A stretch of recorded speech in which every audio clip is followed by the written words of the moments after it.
Hello everybody and welcome into our latest live video. Today, what's today? The 8th, 9th? I know it's Friday, that's for sure. I gotta check my phone. I don't even know the date. It's the 9th of the 9th month. 9/9, yeah. Of 2022. I probably should silence my phone, you know what?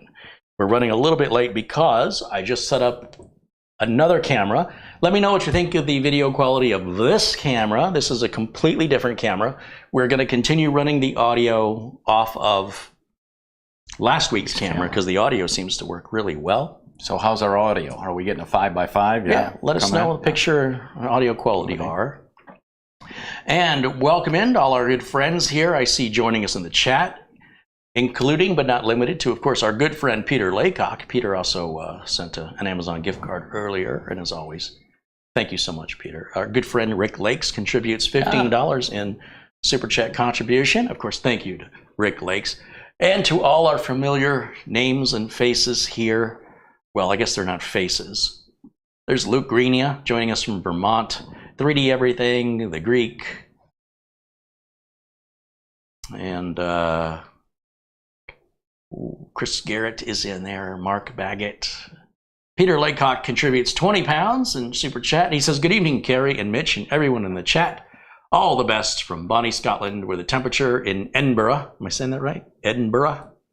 57. 57 degrees Fahrenheit, which is 14 degrees Celsius. Hey, I wish a few more days I'll be in Michigan. It can't happen soon enough. Yeah. And yeah, wow, we got about almost 200 people joining us, eager and waiting for our show today. We got about a 10-degree difference from Wednesday, might have been 104. Then today, I think it's 94, so it's coming down little by little. I don't know. According to what I saw, forecast was 100. It was 100. It was over 100 degrees for the next 10 days or something. So we haven't hit the maximum heat yet today. Like right now, it's. Hold on, let me refresh. Because it gets hotter until about 4 or 5 o'clock. It's 97 at 1 o'clock in the afternoon, and it's going to get hotter. And we're in September. It's September. So we're going to get through. Look, August is over. The worst of it's over. We're just at the tail end of it. Never come to Phoenix in August unless you like misery. September still, it still feels like August because we're right at the beginning. But yeah, Michigan's coming up for the vacation. I want to apologize that I wanted to make 3 videos this week. But those darn customers keep getting in my way, Mitch. That they will do sometimes. And the customer comes first. Somebody left a comment. It's like, I can't believe in a city as big as where you live, you don't have a repair video. I guess PCs must be running much more reliably now. And I'm like, well, that's one heck of an assumption, isn't it? I have done 11 computer repairs. Was it this week or the last 10 days? About half, little less than half, were remotes. So I can't show you those. 2 of those were on site, and those customers are way on the other side of town. I'm obviously not bringing a camera with me to my customers. They're businesses, by the way. And then I had 3 repairs here that were for customers that when I asked if I could show it, they said, I'd rather you didn't. And they needed it done quick. So I've been trying to sort of wind down the business side, not shut it down, but just maybe do a 1/10 of it. But apparently nobody's told the customers that because they all started calling. A couple of my customers do taxes, and there's an extension deadline for September 15th, so all my CPAs are busy. They've been calling me. One has a really bizarre computer problem. I was there till late hours last night trying to figure this thing out. Like you go to print to a PDF and it says, okay, it's printed, and you get a 0K file. You try and print a JPEG. It says, okay, I'm printing, but the print spooler never starts. And my remote access says it's not online, so I can no longer access it remotely. So I went over there last night and did some cleanup. I mean, they had 14 gigs in the recycle bin. When I did the disk cleanup, there was over 7 gigs. Malwarebytes was scanning, and it needed, first of all, there was an update it was waiting on, and the customer didn't know if it was a real update or a fake one, so they ignored it. So I went and updated. And after about 15 minutes, it was scanning file number 240,000, and there was no sign of it stopping. And I'm like, I got other things to do. I'll do this from home remotely. I uninstalled Instant House Call, reinstalled it again. And then when I got home last night, the first thing I tried to do was connect to it, and it says your customer's computer's offline, which is what it was doing before. So that's an ongoing issue, and I can't do too much because if I make the computer so it doesn't boot, she's not going to be too happy with this September 15th. Let her. She's working around the print issues, but this is not a good time to make a mistake and have it not work at all. Ian Gooch says 17 degrees Celsius in London and 84 degrees Fahrenheit here in Milford, Ohio, says David Herzog. Tom Backenstow just became a supporter. Right on, guys. I promised content specifically for supporters, and I have not delivered on it, and I'm aware of it. All right, I understand that my schedule has not been what I was expecting it to be, but I will tell you this. There will be exclusive member content that only members are going to see, at least initially, before I release it to the public. Second, to interact with me, you must be a member or a moderator. We don't want people, ne'er-do-wells, jumping into the chat, spammers, bots, doing all that other stuff. So there's already that advantage. Secondly, or thirdly, it's still helping to support the channel regardless, and I need to get myself to a place where I can take on some new projects. I have sold, I think I've done 11 or 12 computers the last 2.5 weeks. A gentleman called me and he wants to buy Thready's Revenge. Okay. And he lives in Scottsdale, which means I don't have to ship it. But in order for me to sell it, I gotta clean it. It's got some dust. I'm gonna throw a 3090 Ti in it. Whew. And I love Thready's Revenge. I just don't have any use for it. And the original Threadripper is still the original streamer at Studio 8, now that we've got it working. The problem with the original Threadripper is it's slow by comparison of a modern consumer CPU. It's like 4 or 5 years old now.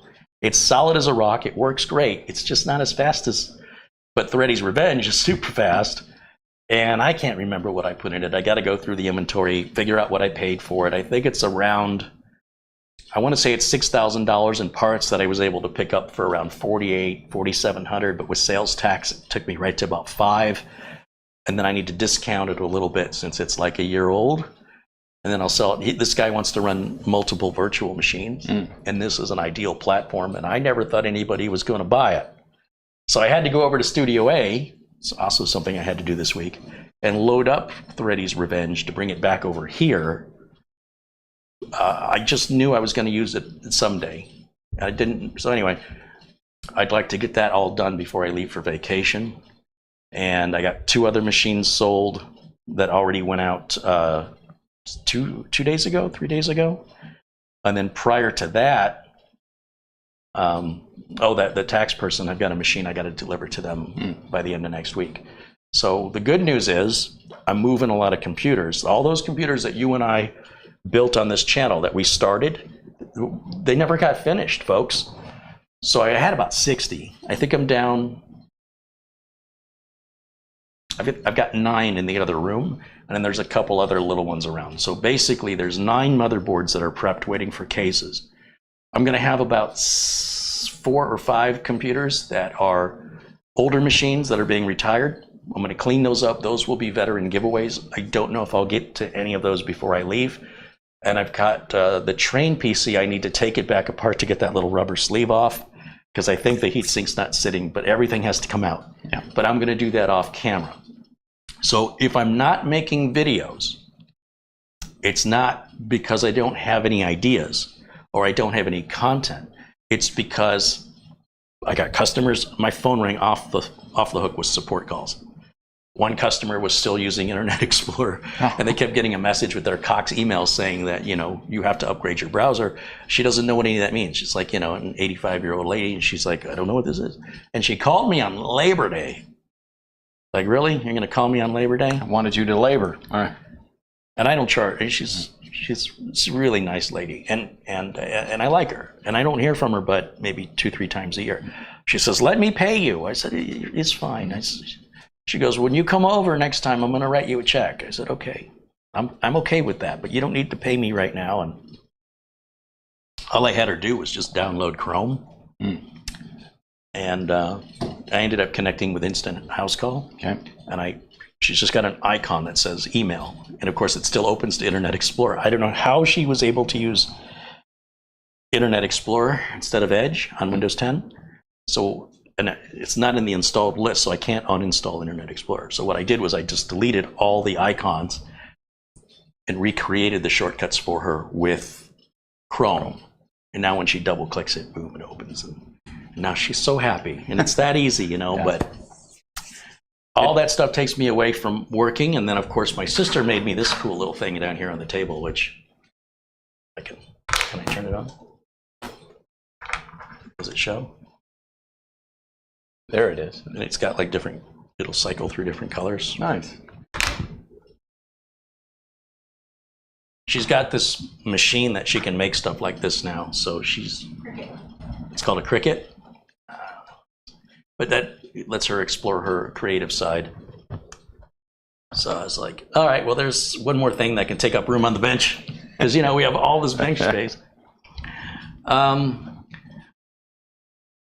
Anyway, so that's what's been going on this week. And then as I get closer to leaving, I want to wrap up as much as I can. I don't want to leave unfinished business if possible. Because when I leave for vacation, I want to not have it rolling around in my head. Because typically you tell me December can be slow. It can be busy some Decembers, but others, didn't you once tell me that's always the busiest time of year for me. Almost always. I hear everybody else go, oh, it's slow. So slow for me. And I'm like, are you kidding me? I would say last year was a little different, that by December 12th to 15th, everything dropped off. For what, 2-3 weeks? Yeah. Good, and I'd say until... maybe January 15th, something like that.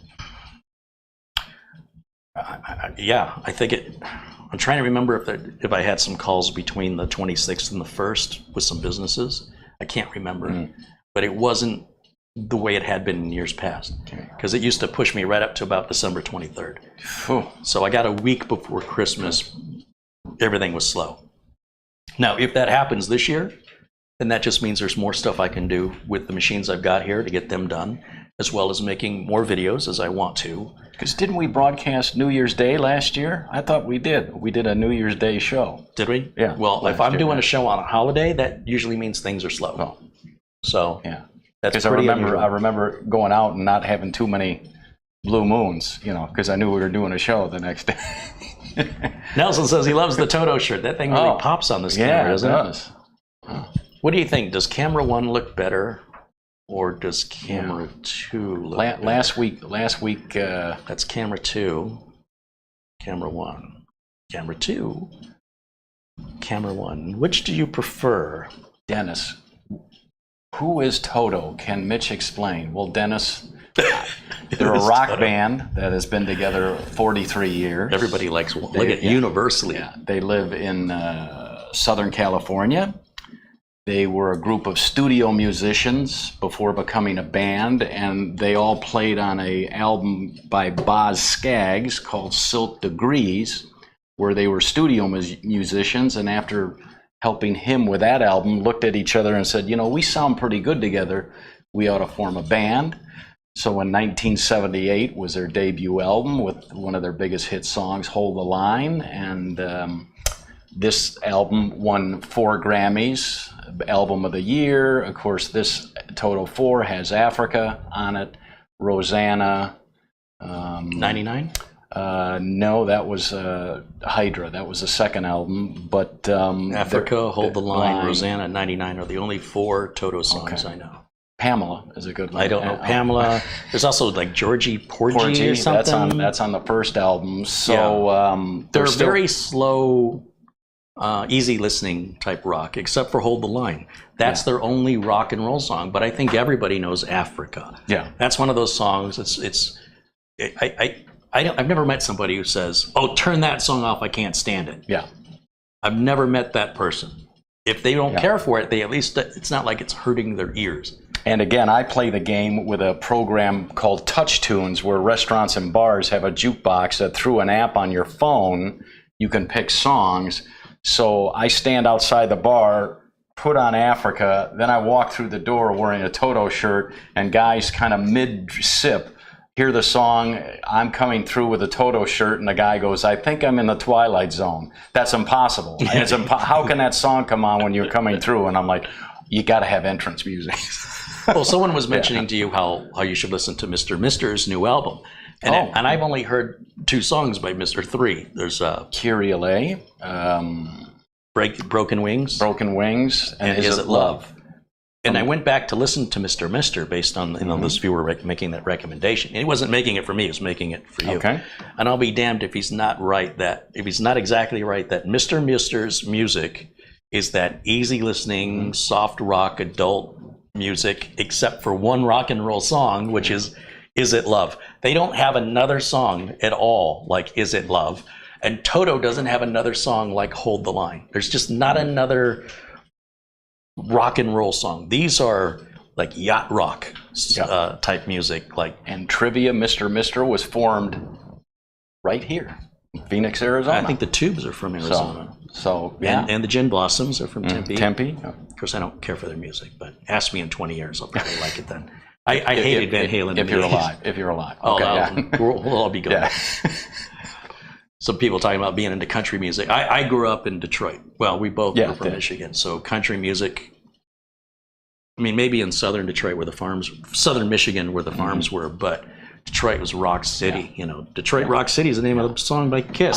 I'll force Carrie to on Toto's second album, Hydra, is there's a song called White Sister, and even on the debut album, Girl Goodbye, he thinks that they don't do rock songs. I'll have to force him to listen to a couple of their. I'm talking top 40. Well, not hits, but I mean they rock it out. I mean it's like whoo. So I think your definition of rock and mine are right. Yeah. Well, I'm old. Leave me alone. All right. Who said that? What? I can't see. I can't hear. All right. Do we have the jerkiness happening again on the video, or does it look okay? I think you're having a stroke, but that's. I think it looks smooth. Okay. It's hard to tell. Better than last week, what I thought. I played back last week's video and I didn't see any jerkiness in it, but somebody else said they did. So I don't know if it's the resolution settings. Could be their internet speed. And someone in the chat room said they thought the contrast was off on camera 1 here, maybe at the f-stop. Someone's got a highly calibrated monitor, which is not I mean, it's good to know, but most people, like of all the people watching us, only one person says they've got a highly, and I appreciate, obviously I want to get it dialed in, but I don't want to spend an hour today futzing with the camera. This is a brand new camera with a brand new lens. And what I like to do was right out of the gate, set everything to automatic except my color temperature. I'll adjust color temperature. Let the camera figure out the f-stop and the ISO. Initially out of the gate we're at like ISO 100, and I thought the picture was just too bright. So I wanted to bring the brightness down. So I had to bring the ISO up. And then I ended up saying, just put it on auto for the ISO, and then that set the f-stop higher. In any event, we'll see how this camera works today. And before I spend any time fine-tuning these cameras, I'd like to see how they are default out of the box with minor changes. Because if we're close out of the box, then any changes I have to do to correct it won't be as time-consuming. Right. Every one of these cameras is capable of producing the exact same color image, the same brightness, and the same sharpness, if I knew what I was doing to get in and make the adjustments. Keyword there is if. All right, if you know what you're doing. Right, and so because, one camera's Panasonic, one camera's Sony, 5 cameras are Canons, and then we have that little Sony close-up camera. Now, those little close-up cameras, they don't give you as much control, but the auto settings on it are really, really good. So all I'm doing is setting the white balance on it and rolling. Man, just great for I'll do a close-ups. live stream just with the miniature camera one day, and I won't tell you when I'm doing it. Right. And I want to see if they can go. If they go, wow, that's the best picture. Yeah, that's razor sharp. Because of that, remember what we're doing for YouTube. What we're doing for YouTube isn't the only thing I'm using these cameras for, or will be using the cameras for. I will get back into the Life 101 channel. I will get back into more cooking videos. That's next year. And what I'm trying to figure out right now is where each camera needs to go. It's as if you just hired 6 employees and you need to identify what's this employee good at. So before I assign job positions to the 6 employees, I'm going to put them where I think they should go. Yeah. Then I'm going to see how they perform, and I'm going to see how quickly they learn, or if they need any learning. And then I'm going to rearrange them to, now that I know them, then I can assign them to positions where they will be happier and more effective and do a good job. Well, that's my cameras. Yeah. So every camera here, because I've had some people say, oh, you wasted your money on that big camera. No, there's such an oversimplicity of, I don't know what's happening in the world, but people assume they know everything. Like, oh, you must not have any repairs because you haven't made any videos. No, that's not how it works.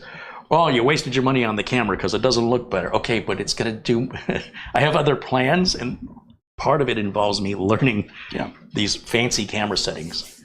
But I can't spend time doing that if I'm buried with computers and customers are waiting. So you have to be patient.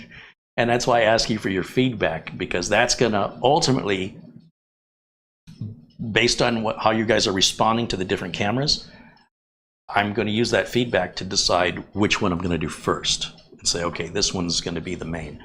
I have 4 different cameras that are potentially, or they're in the running to be the main camera. So this one's camera number 3, and there's still a 4th one we haven't tried yet. So once we figure out which of the 4 looks the best, then that'll be the main one that I can tweak, because it should require the least amount of tweaks. Yeah. Once that's dialed in, then I'll move over to the 2nd one and we'll dial that one in. Once they're dialed in, they should never need to be adjusted until I move to Michigan or the studio changes. All the lighting should be the same. All the equipment should be the same. So, but it's time consuming. And I just want you to understand that I have a life outside of YouTube. It is not my full-time job. I want it to be my full-time job. However, my customers won't stop calling me. So even though I'm not knocking on doors looking for work, the work is coming to me regardless. But I do anticipate that will continue to slow down. And in my business, it's always like it gets super busy and then it gets super slow. And every time back in the early days when it would get slow, I'd panic. Like, oh no, what if no more work ever comes in? And of course, when it came in, it all came in at once. Yeah. So if you're going to be self-employed, that's pretty universal. Look at real estate agents, like how busy they'd been. Now, things have calmed down. It's still busy, but not like it was. So up and down, up and down. So in any event, I appreciate any feedback on the cameras and the audio, and I'll take it all under consideration. I'm not necessarily looking for a specific person to say something, but I want a consensus. Yeah. So by providing, if you think it looks terrible, how many people agree with you, right? If you think it looks great, how many people agree with you? That's what I'm using as my guide, so don't be offended if you think I've dismissed what you've said. I've collected it as data to help me with the average, so I understand how to navigate forward. So anyway, Tom Backenstow said that it looks great and the audio is nice. He was the one that got a little red, right? That we built. Thomas Backenstow was the one. He got the little black and red one. Red one, yeah. That's what I thought. Prior to the other black and red one that I just sold. He got the same exact model. Nice. Who did I sell that to? I think that went to Ricky. I think Ricky got that little one. So Ricky and Tom have the. I think it's Tom Backenstow. Camera 2 is darker. Yeah, I intentionally made camera 2 a little darker because when we first started, that's why we ran a little late. I thought it was blown out, and I just wanted to make it closer to camera 1. But I don't even know that camera 1 is right. So we gotta start somewhere. But again, I do appreciate all the feedback, and just just understand that I'm measuring the feedback average. All right, now today we have a mini PC to review. This was sent to me back in July by this company called AceMagician. And there was some confusion over when they wanted me to do the video.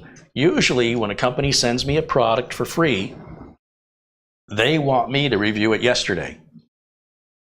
But in this case, they said their Amazon store wasn't open yet and asked me if I could postpone it. And then apparently that guy left the company. So I had no communication until another person from the company reached out and said, hey, where are you on this? And I said, I was waiting for the go-ahead. okay, I'll get back to you soon. And then that person left the company. Quiet quitting. Oh, okay. So now I got that's the term, right? Yeah. So now I got a third person reaching out to me. And they said, can we see the video before you air it? And I'm like, my videos are live. Like, they don't even know who they're sending this stuff to. So it's like, okay, here's how this works. I'm going to do the live video.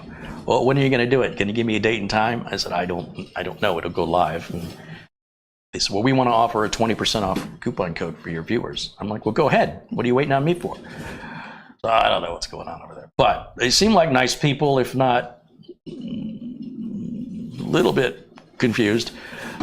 The reason I accepted the offer to review this computer, I've certainly done other mini PCs in the past, things like the Nook, or we've done the that little stick PC, the Azul, right?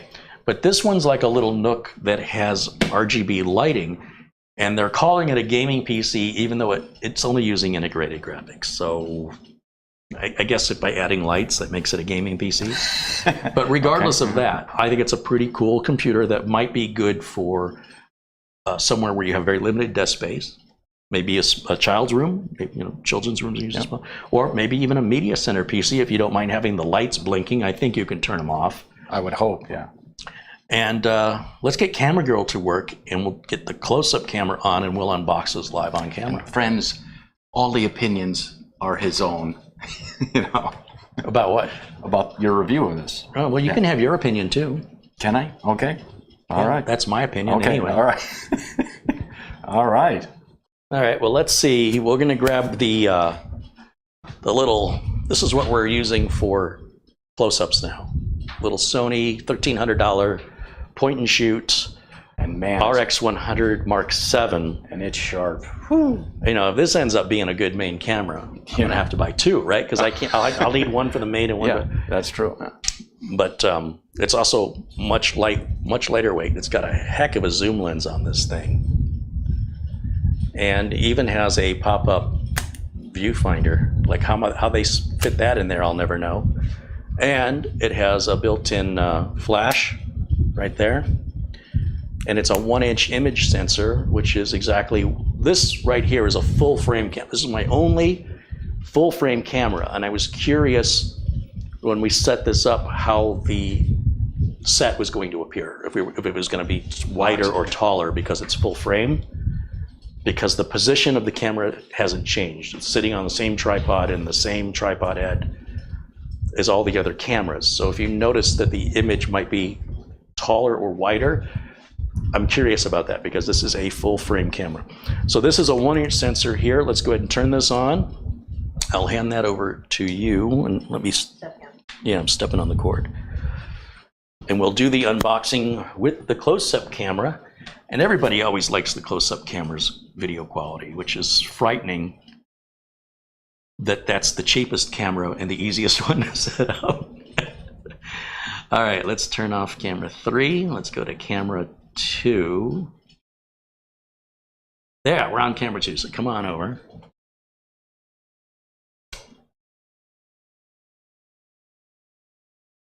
Find Me in Hawaii says, I have a Toto question. In the song Rosanna, nearing the end of the song, I swear there's a recording error when a singer comes in at the wrong time and tries to correct the error, and it's a screechy sound. You know what he's talking about? I've probably heard a that timestamp in the song. Yeah, probably heard that 10,000 times. Luke Grenia says, now that's a picture. Of course, everybody likes that little camera. Yeah. It's crazy. All right, let's open that bad boy up. There is a link to Amazon. They sell 2 versions of this. Unfortunately, the version they sent me is not one you can buy at Amazon. Little doodad here. So they sent me this with a 256 gig storage, but thankfully they don't sell it with 256 gig storage at Amazon. It's 512 only. Okay. Now I did take this out of the box and ran all the Windows updates on it, so we won't sit here for an hour. But I put it all right back in the way it came out so we can do an authentic unboxing. But you know me, full disclosure. Yeah. So their instruction manual in 12 different languages. 10 different languages. This must be the unit. Okay. I think it's really cool looking.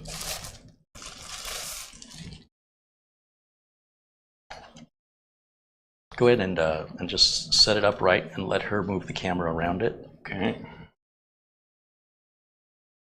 And this knob turns. You see there's settings up here for different, like quiet mode, performance mode. We've got our power cord. Oh yeah, it comes with a power brick. Obviously, there's no room for a power supply. One HDMI, and that looks to be Go ahead and show the empty box. it. So that's everything you get for, what is it, about $500, a little under $500.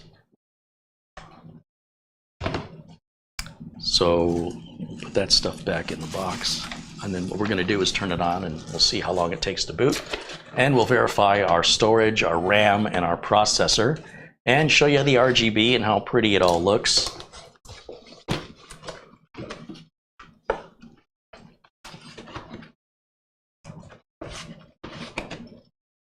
Yeah, I mean, that picture is good. Yeah, that's the shirt's red, that's for I'll sure. tell you what, if I never saw that, oh, you know what? This could have gone back in the box. We don't need the HDMI. If I would have never seen Marcus Pick's YouTube channel, when he did that comparison against the big Canon 605 versus this little Sony, he's not saying the Sony is better. What he's saying is the default settings. He says, I love photography, but sometimes I just want to take the camera out and take a picture. I don't want to fuss with it for 5 minutes adjusting everything. And he says, that's what I like about the Sony. If we take a picture or video with it straight out of the box, default settings, and do the same thing with the Canon, and he puts the images side by side. He says they're both 1-inch sensors. If anything, the Sony has more megapixels, but the Sony, these pocket cameras, when you film with them, they tend to overheat and shut off. They're only good for about 10 minutes. But since we're not recording to the memory card, also, we're only on 24 frames a second on this camera.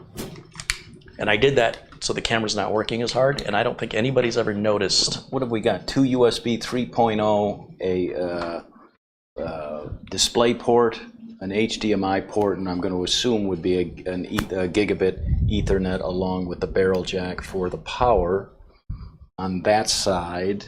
And then on this side, what do we got? Oh, we have 2 more USB 3 point whatever on that. Oh, and a Type-C, which is very nice. Well, let me give you here's the power cable. Okay. You can keep going. All right. And you say this lights up? Yeah, well, here's an Ethernet. Okay. Now, it has Wi-Fi in it as well, right? Or does it? Yeah. I think it has Wi-Fi. We're going to check all that when we plug it in. Okay. And then we need an HDMI to the capture card, which I have down here on the floor, all tangled amongst all the other cables. I'll let you go ahead and plug that in. And of course, we need a keyboard and mouse. Then we'll be able to power that bad boy on and see what it can do. Put it through its paces. So let's turn that around the other way so the audience would see it as though it was theirs in front of them. This way? Yeah. And we'll just put the keyboard and mouse here. And we'll just plug the keyboard and mouse dongle in anywhere. Any USB port will work.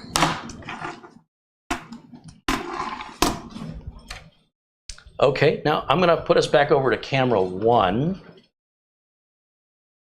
Go ahead and step that way. There we go. And then you can shut that camera off. Thank you.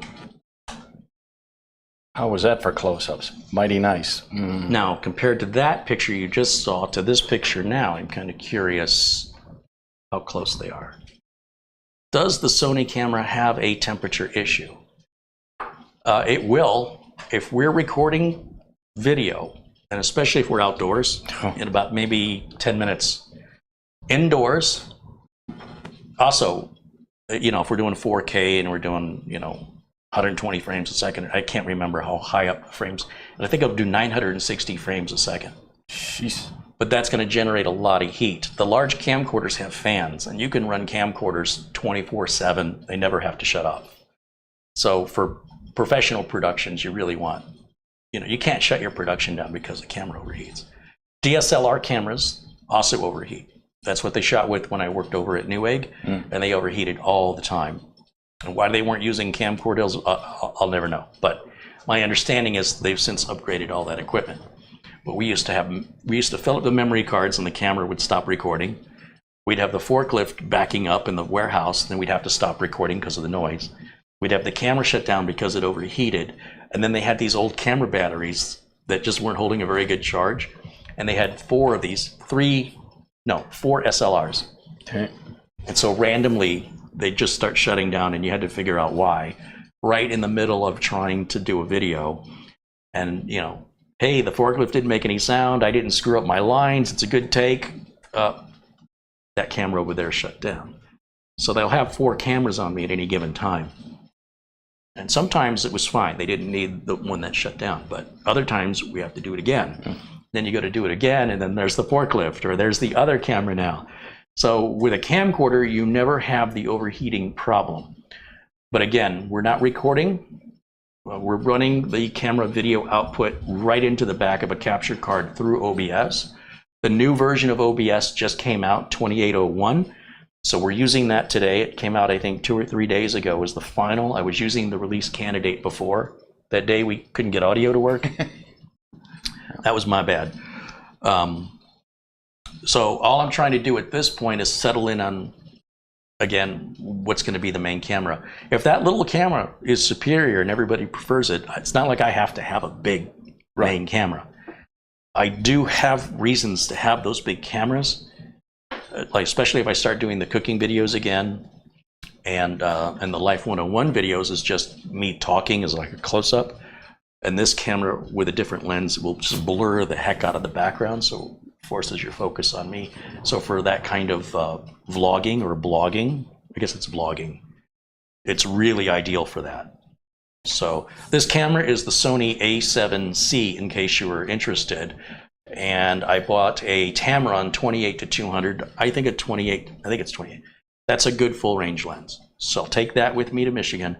Then I've got an f1.2 lens, which will blur the background. So I can swap the lens out for the f1.2 when I want to do portraiture or even just scenic shots. So I think those 2 lenses on this main camera. And I'm just kind of curious how this holds up, since that little camera that was just doing the close-ups is also a Sony, and they share a similar video processing technology. In theory, those images should be similar, but I always wanted a full frame camera. Okay. So now I have one. The A7C is a full frame. All right, so now you know all the information you didn't ask for about the cameras. Now, let's go ahead and turn on, let's see, HDMI input. I don't even know how, is it a button? Well, that'll be a thing. So I see some things here, but silent, auto, and performance. That obviously. Well, your performance button definitely needs to be pressed. Okay. Boop. All right, well, we need to look at the front of it here. You see the big on-off right there? Yeah. Go ahead. Just go ahead and push that in. Should light up. And yeah, and then you'll see it lights up. Ah. We'll get close-ups of that in a little bit. It's also lit up on the top. I'll show you all that here in a minute. Let's see how long it takes to boot. And then let's take a look at what hardware is installed. And once we've done all that, we'll go back to the close-up and kind of go around it with it's all lit up and pretty. And ooh, fancy. Windows 11. Windows 11. I got to turn the volume down on this monitor. Okay, so let's go full screen for you and I. You guys at home can see it better than we can. Let's see, HDMI, full screen, projector. There it is. I wish they had a shortcut for that. Okay, so, this is Windows 11. So I got to go over here. We'll go over to settings. And we'll go to system. Is it system?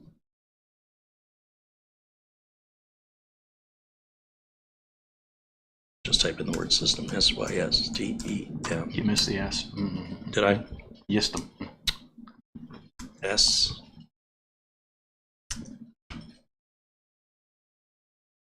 No, that's not what I want. Right click, no. Still learning Windows 11. You know, I still don't understand the point of Windows 11. It's just Windows 10 where they moved everything around and gave it a different color and shape of icons. And a lot of the right-click stuff has been buried, which really bothers me. And there's supposed to be a big update for Windows 11, but it's still not going to fix the features yet. And there's still talk of a Windows 12 potentially coming out. So if there is going to be a Windows 12, I can tell you right now, I'm not even going to bother with Windows 11 as far as deploying it to any customers. We got 3 years. But it's not a big deal if somebody's got it. There's no reason to not have it, but I don't see any reason to upgrade to it. So in other words, if you're buying a new computer, you're going to get Windows 11. And that's okay. But if you're on Windows 10 now, unless you can tell me something you can do in Windows 11 that you cannot do in Windows 10, I would suggest you wait. Windows 10 is good until October of 2025.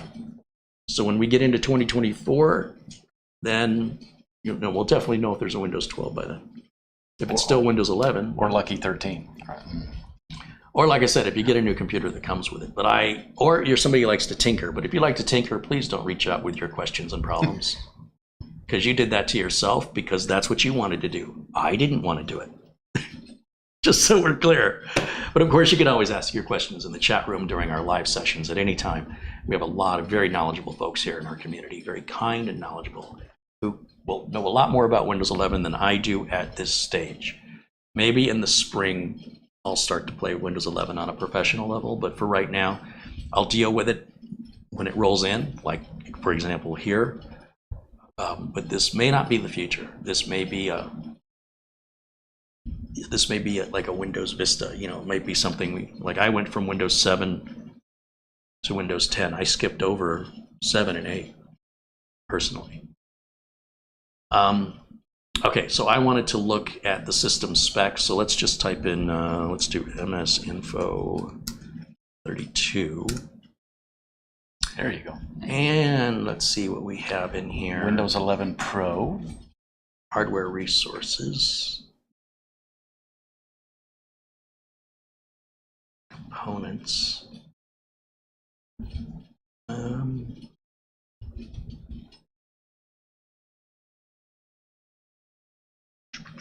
16 gig of memory. Let me do a right click, taskbar settings. Move that over to the left. Oh, that was already in the... Oh. See, that's why I say they moved some stuff around. I thought it was under system, and I thought there's Windows Update up there, and of course down here as well. What about? That's what I wanted. All right, so we've got an AMD Ryzen 5 5600U CPU with built-in Radeon graphics, built-in graphics into the CPU. We've got 16 gigabytes of RAM. 15.4 is usable because the video card is taking the 0.6. Okay. We obviously cannot add a video card to this system. We've got product IDs and device IDs. There's nothing we need to cover up. There's nothing private. This is not a product key, folks. So some people are like, oh, you showed your product key. No.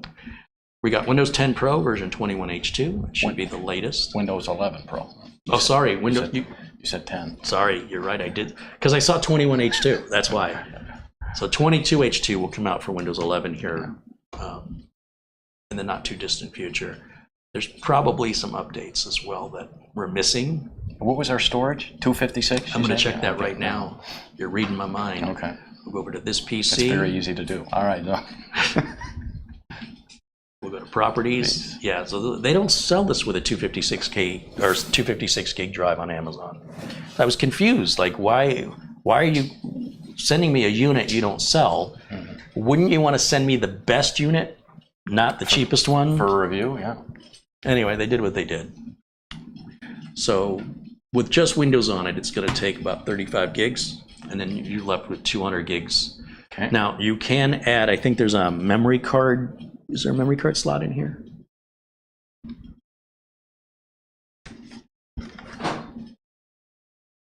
We'd have to open this up. I don't know if any of this is upgradable. This all might just be...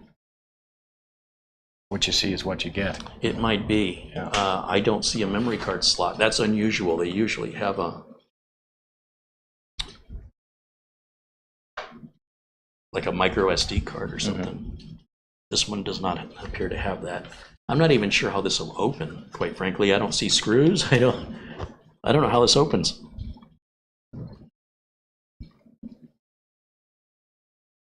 These kind of machines are really not designed to be that customizable. Like if we took the original Intel NUC, for example, you can put RAM and storage in it. That's it. Some of the NUCs, you can put a 2.5-inch drive and 2 NVMe drives. Others will only take 1 M.2 drive. It depends on the size of the NUC. It's got to be taller to fit a 2.5-inch drive. And the 2.5-inch drives are all SATA and they're slower. So why would you want to do that? So this machine, again, great, I think, for a child's room. I think it's good for an area where desktop space is very limited. This might be good to run some digital signage for a business, you know. Unlike the NUC, this does not have a way to mount behind a monitor, however. And they are calling this a gaming PC, but I don't see, what do you guys think? What kind of games do you think you could play on that? Some older ones for sure, I would guess, but Pong? I would not call it a gaming. I was thinking more like Minesweeper or Solitaire. Centipede. Or maybe some older first-person shooters like this might play WoW from way back in the day. Maybe. I don't know what I'm talking about. So, but under $500, and it's plug and play. You're going to get it. You're going to plug it in, and your first thing you're going to do is go to Windows Update and get all your Windows updates. As far as I know, there are no firmware updates. Now we have a dial up on top here. Like, can we go back to the close-up camera?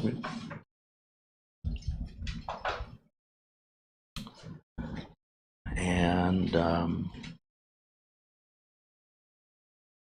going to show you the RGB is really cool on it. Yeah. I'm not quite sure how you control the RGB, but let's go to camera number 2. You know what? I'm going to have to override. There we go. All right, so there's our RGB. Also on the top and on the front.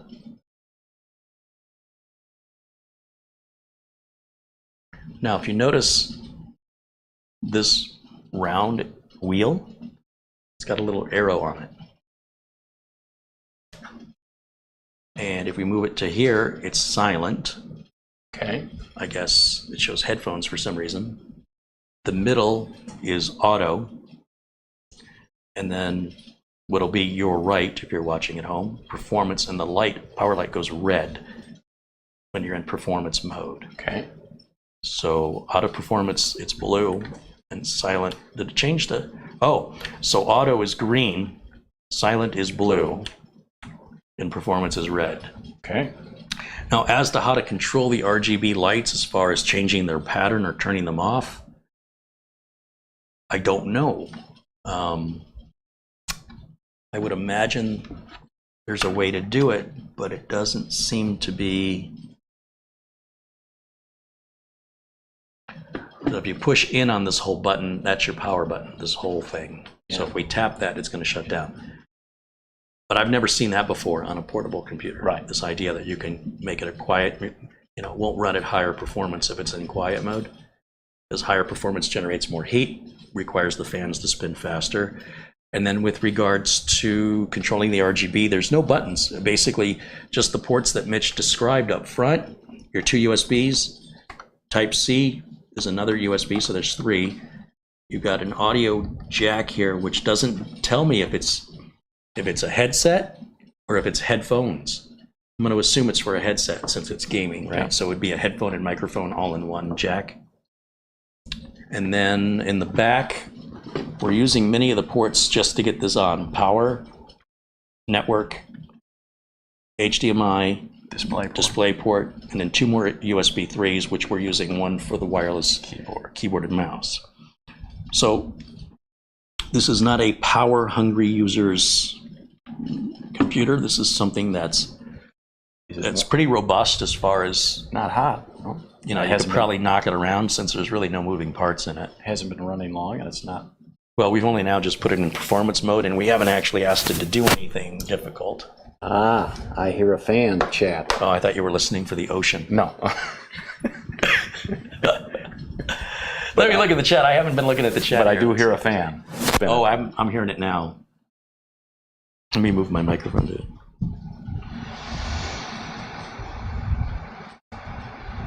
I don't know if they can hear that. I might have the filter set too high. The noise gate. It's getting louder by the second.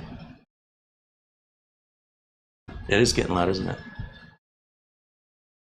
Andy's telling me to go to sysinfo. Captain Blinsky figured out his resolution was in 360 when he went to 720. His video got yeah. You got to make sure your playback. There's a little gear on the video. See what resolution you're in and get the highest resolution that your bandwidth will support, preferably 1080. Ron Barnish says that camera, that handheld looks better. Mark thinks the white balance is slightly off. Off which? We got 3 cameras. They're all different white balanced. Let's see. The big round is the power button. Yeah.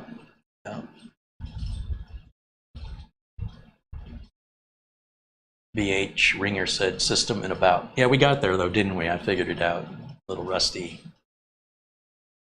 Chris said if he got a new computer that had Windows 11, I'd put Windows 10 on it. I don't see any reason to do it. Again, I don't see any problem with Windows 11, but I also don't see any benefit to having it. So if you've got Windows 11, I'm not telling you it's bad or that you should go back to Windows 10.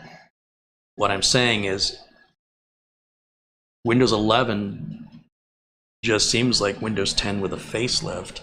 Now, Microsoft is supposed to add a bunch of features and bells and whistles to it to differentiate it, but they have yet to do that. And it's going to happen during an update.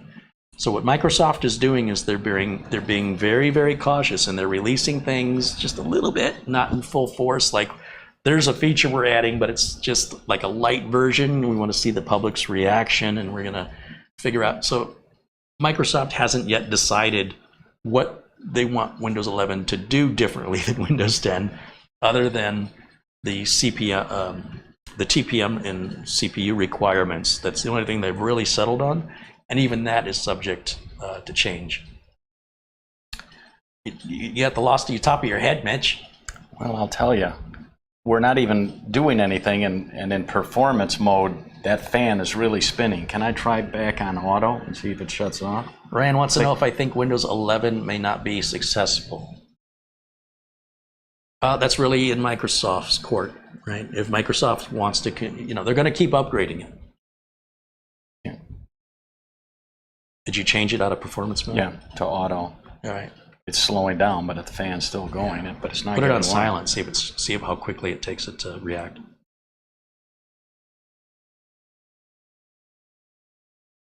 There it goes. Takes about 10 seconds to react. Sarge Tech said he went from XP to Windows 7 to Windows 10. That's pretty much what I did too.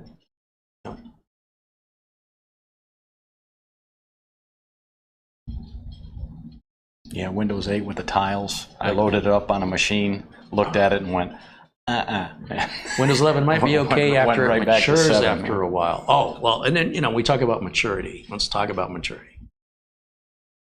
All right, come stand over here. Let's get us head on here. Are you zoomed all the way out? Wow, that camera's... Can you step back? Just be careful, don't trip over anything. I want you to step as far back as you can. Because that camera, and then just turn the camera a little bit. Yeah, there you go. And then just raise it a little because Mitch has a top of his head. I thought I was shrinking in old age. Maybe I'm getting taller. I hope you are. Either you need to shrink or I need to get taller. And then just turn the camera just away from the, there we go. Well, you didn't have to move, but now you've chopped off Mitch's head again. So that's not about raising the camera so much as tilting. We're teaching the camera person. So if you go like this, look at me. No, you're raising and lowering. See this? Oh, pivot? Yeah. Pivot? Thank you, that's the word. Pivot. And then you can do this instead of moving. It's less work. Your wrist is an automatic gimbal. She's going to demand a raise. You're like, I know what I'm doing. Okay. Shut up. All I get's respect around here. All right. So anyway, it's great. Thank you. Were we going to What do was I some? talking about? Were we going to do some bench tests on that just to see, or? I mean, yeah. Well, we can run. Let's run Crystal Dismark. You know, it's not. It's going to be some pretty cheap storage in there, and I don't know if it's upgradable or not. I don't even know how to open this. I could probably look for a YouTube video where somebody opens it and then see what's inside of it, just to see if anything's upgradable. But I can tell you, the way this is built, it's really for somebody who just wants a basic machine. They don't want to take up a lot of space, and they want to be able to do email. They want to be able to do Word documents, spreadsheets, maybe some very light gaming, maybe even a home theater PC where you don't want this unsightly computer in your main viewing room. But with that, I would think you'd have to be able to turn the RGB off. I think there should be a way to do that. But let me go over to, we'll go back over to the HDMI input, which is blank, probably because it went to sleep. There it is. All right, camera 2, you're clear. Thank you. So what I'm going to do here is for Mitch and I have to go to a full screen because we can't see it. Okay, there's our flash drive. Let's grab, under my PC testing software, we'll grab CPU-Z, and we'll grab Crystal Dismark Portable. Well, you know what? Let's grab Crystal Disk Info and see who makes it too. Now, every utility you see here, people are like, could you put a list of all your utilities? There's pretty much like 5 utilities I use. And if you use this thing called Google and type in the name of the utility, It pops up. that's where I got it. Okay. Just so you know, it's not a secret stash or anything. Okay. And I cannot legally distribute software I didn't make, even if it's freeware. I cannot distribute that. You have to get it yourself. That is a serious, real thing. So what do we want to do first? Crystal, what is this? Is this Crystal Disk Info? This is Crystal Dismark. What's this one? Here's Disk Info. All right, I'm kind of curious what the make and model of this drive is. FPE220, I don't know what that is. Again, if we Google this right here, that'll probably tell us who the manufacturer is. I have no idea. It's been powered on 11 times for a total of 5 hours. So that's when I was doing updates on it. But it doesn't really show us the manufacturer's name, so I'm not going to expect much. Let's run Crystal Dismark. Once again, I always can't run on my PC. That's why. So we want to test the C drive, and let's go ahead and run all the tests and see what it's going to do. In silent mode, or should I switch it back to auto? Let's leave it in silent because this is just data transfer. Okay. If we were to run Prime 95, I can almost guarantee it's going to overheat. Even in performance mode or silent mode, these machines are not meant to be pushed that hard for that long. Right. They can take it a little bit, right? You're doing something that requires some processing, like unzipping a file or compressing a file for a couple minutes, that's fine. But to run like Prime 95 for 20 minutes on it, it's not what it's built for, and it's not fair to test it for something it wasn't made to do. So, well, it might be interesting to have it as a gauge. All I can tell you is as long as you use the computer the way it's intended, which is basic home use, you can use it for Zoom, you can use it for schoolwork, remoting into school, you can use it for surfing the web, writing your book report, researching your book report. You can be an adult who just wants to pay bills, check email, and read the news. It's going to do all that great. Where it's going to fall short is if you're somebody who likes to eke out the most performance and be able to have the latest and greatest and fastest and largest storage drive and be able to, you know, modify it. It's just really not meant to be modified. It's pre-modded for you. It's already done. All you need to do is enjoy it. So for the right person, this could be a very cool computer and a neat conversation piece, because I've never seen this design before. And somebody comes over your house, say you've got this in the living room, maybe it's your home theater PC. What I would do is run VLC on it, or you could run Plex, or what's the other, Kodi? Kodi. XBMC. You could stream, you could do Netflix, Amazon Prime, Paramount Plus, Disney Plus. You could have all your music and such, let's say on a NAS, or even on an external drive plugged in the back of your router, if your router supports that, and have all of your library on a NAS or an external drive, and that you're just streaming it over the network from your local library through this, so that you don't have all this unsightly equipment in your TV or viewing room. Throw Spotify on it and have it play music throughout the house. Again, for anybody to criticize this for not being able to play Cyberpunk 2077, the newest, latest games, that's not fair. That's just not what it was designed to do. That's like complaining that your Chevy Spark sucks at towing. Yeah, but it's great at being towed, so depending on what your needs are. Now, our speeds on this drive are actually a little better than I was expecting them to be. Now, when you're on Gen 3 NVMe, you're looking at about a maximum of 3600 on the most highest performance NVMe drive. So at 2483, we're more along the budget line of like the Intel 660p. It runs right about that on both the reads and the writes. That's respectable. And especially for a machine that isn't going to be doing that much work, and it doesn't have much storage. So whether or not the storage is upgradable, you could always just plug a USB drive onto it. Or an external hard drive. You could use like a Western Digital MyBook, or you can get one of those NVMe enclosures that go to USB. You can get a hard drive toaster dock thing that plugs into USB. You could potentially open this up and swap that NVMe drive out, but I don't know yet. So we'll wait for this test to finish, and then we'll take a quick look online and see if somebody else has opened it. And I will open it if I can see how they're doing it. But if they have to like get a pry bar, well, if there's something they have to sort of mar or break, I don't want to damage this in any way. So if I can open it cleanly, I will today. But first, I want to see these test results.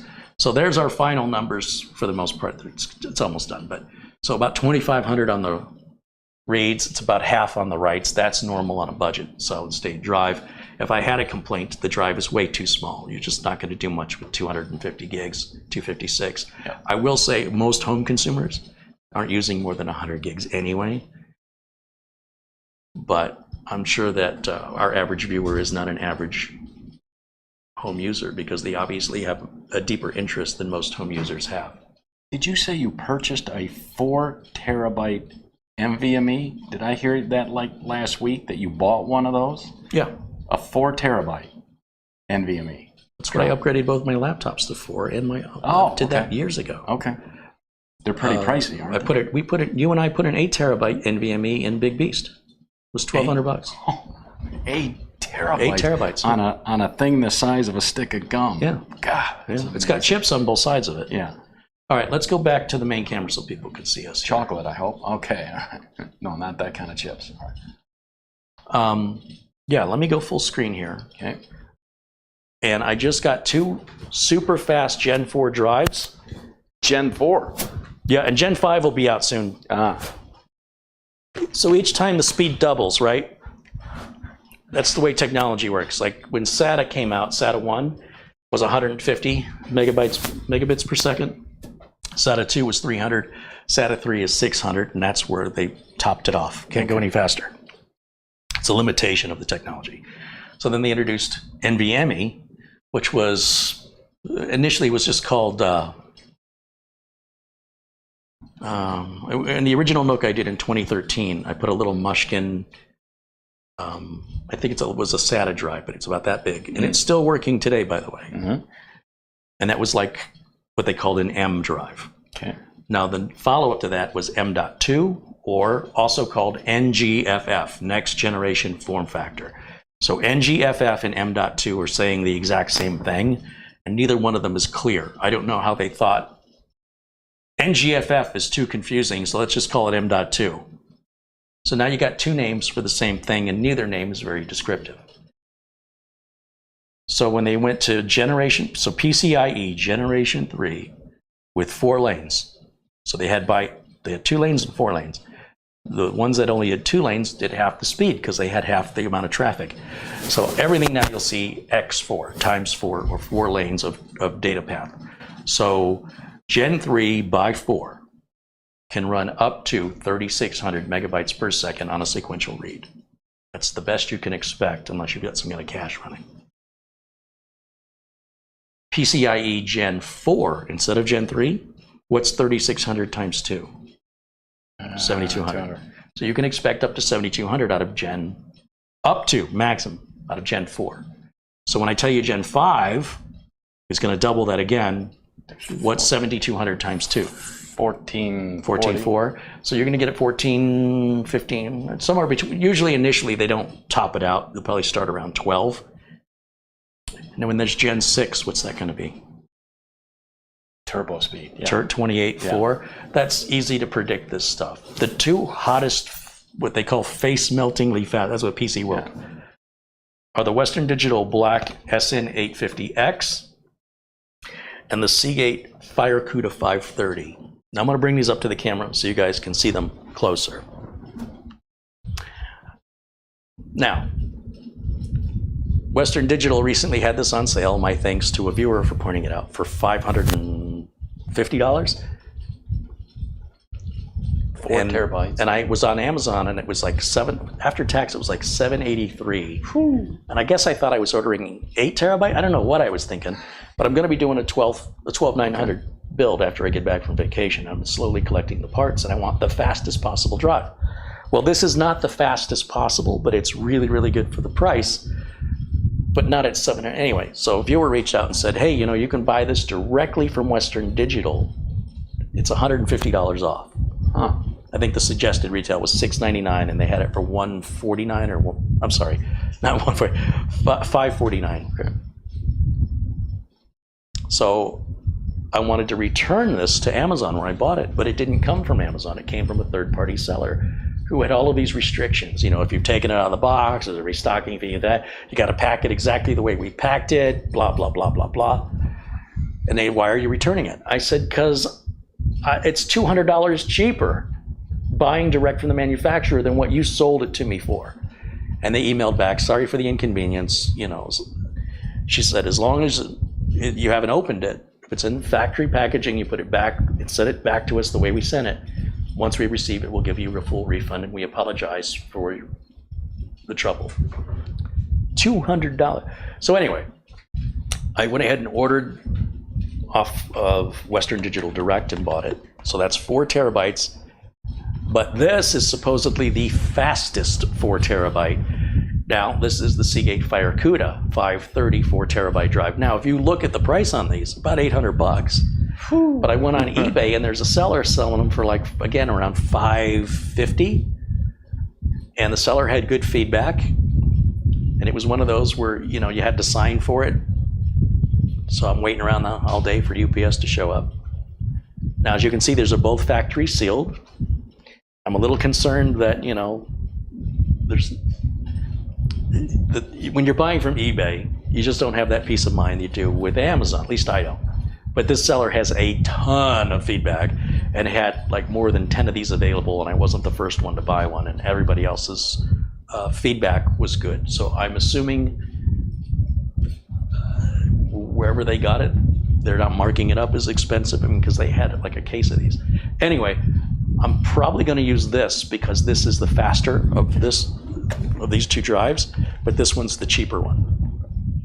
So right now, September the 9th, 2022, these are 2 of the fastest 4 terabyte NVMe drives on the market. But Gen 5 is going to be out just a couple months, and it will double the speed. I also didn't want to buy a version with the heatsink, which not only adds more cost, but the motherboards I use already have heat sinks that are they fit with the design of the board aesthetically, so I don't want to change them out. But yeah, 4 terabytes, Mitch. That's a lot of storage.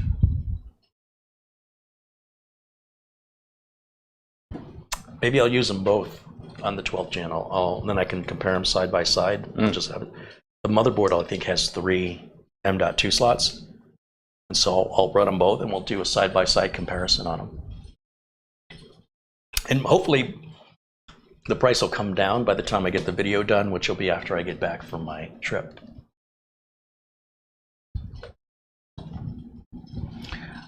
Can you upgrade it? According to the specs on Amazon, there's a magnetic cover that you can take off. Is there? Well, first, let me take the flash drive out of it. Oh, well, that was easy. Thank you. Close-up camera. Oh, this is very expandable. Who knew? Is that a button? Well, that was super easy, barely an inconvenience. 2 magnets? Yeah, okay, so let's go to the close-up camera so you guys can see that. Thank you in the chat room, whoever said that. It's hard for me to see the screen and see the chat at the same time here. Let's go back over to, let's see, we'll turn off HDMI input. That's camera 2 or 3? 2, I thought. Is it 2?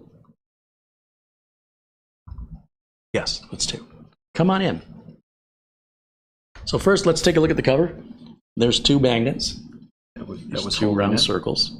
And, yeah, so And then- very easy to take off. And then let me grab something pointy so I can point out some stuff. We've got a regular old NVMe drive. That's easy to swap out. That's going to be Gen 3. We could put a Gen 4 in it, but it would be a waste of money because it'll run at Gen 3 speed. We have a second M.2. Okay. So we can add 2 NVMe drives. And you can see the RAM, if you zoom in so we can read it. Oh, it's the famous Kim-to-go RAM. Kim to go. Okay. I'll take 2. I need 2 Kim to goes to go. Yeah. To-goes to go. Hold the salt. Oh, okay. It says it's PC4 21300. And each stick is 8 gigs, and there's 2 sticks. They're stacked. Okay. You see how one is underneath the other one? Yep. So if you're going to upgrade this, I would recommend replace it with a pair of, let's say, 16s or a pair of 32s. I don't know why you'd put a pair of 32s in a machine that's intrinsically this limited with regards to its processing power, but you could. Okay. And with regards to the NVMe drive, there is no compatibility you have to worry about. If it's an NVMe drive, it'll work. Mm-hmm. You also have, this is a nice touch, the QR code. Can you get in on that QR code in case people want to scan that at home watching? Give that a second to focus. It's on autofocus, so it takes a second. They've got a customer support number, and they got the QR code, an email address, and then there's their website right down there. There, it focused good. Well, let me tell you something. My opinion of this just went up a few notches, seeing how... You want it? What are you going to do with it? Yeah. Mm-hmm. But you have the mini helicopter. That's You're going to give me the mini helicopter back? Mm-hmm. You're going to give me back the mini helicopter. Remember I built the helicopter case? Yeah. And then there was a little baby helicopter. I like the baby one. Yeah. And the big so one. I've had the baby helicopter here for months. I wanted to do a final review on it, and I said, well, this is never going to get done. Just take it home. She literally took it home 3 days ago, and now she says, well, she's having a problem. It's too big. Okay. She wants it in her media room, and she was using a Nook, but the Nook is acting up. Okay. So I said, well, that'll give me something to fix on camera. Bring me back the Nook. So she brought back the Nook, and I'll make a repair video on that at some point. She gets the mini helicopter, and she's like, well, it's bigger than I thought. Now she sees this, and she's like, now I want this. So this will accept both an NVMe or a SATA drive, correct? Probably not. That's a fair question. Okay, I'm just, I'm going to guess that that's going to be NVMe only, but we'd have to go to the website and look, or if anybody in the chat could look it up for us. But yeah, it's under $500 for this. And the only question I would have now is if there's a way to turn that RGB off or change it. RGB software. Yeah, that's what I'm thinking. You think it's in software? I just wish it had a button. Yeah. Obviously, our CPU is soldered onto the board, so you're not going to be able to change the CPU out of it, just like a NUC. How much storage would you want in here? 4 terabytes. No. Yes. You want 4 terabytes. You want an 8. Yes. You want, wait, how much is a 4 terabyte? You want a $600 storage drive and a $400 computer? Yes. What's wrong with you? What about the RAM? 64 at a minimum. I mean, 32 would be reasonable. Here's what I would recommend. I'd recommend a Samsung 970 EVO 2 terabyte. That's $200. And I'd recommend 2 16s for a total of 32. Because if all you're using this for is media playback like Plex. 4 terabytes and 64 gigs. See what I'm dealing with here? Yeah, so. Okay, so 64 gigs and 4 terabytes can buy you 2 of these. I just want one. But I want it But why would you? beefed up. Yeah, but it's still a Ryzen 5. I don't care. It's not going to make It's the Ryzen. perfect for media. In my area, I need 64 something gigs. small. 64 gigs. Yes. What do you need 64 gigs for? Sometimes I work from home. You don't work on an 85-inch television. Sometimes I do. No. Yes. No. And game. You have a gaming computer. That's what the helicopter's for. I use that for gaming too. Is there anything you don't use for gaming? I think No. you're gaming me right now. Let's compromise, people. All right. What the heck, man? This is cool. I like this a lot.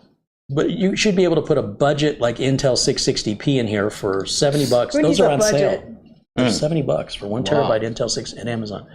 And then I'd say 2 16s for a total of 32. Then you're out the door for like $150 plus the unit. And then you always have room to expand to another one.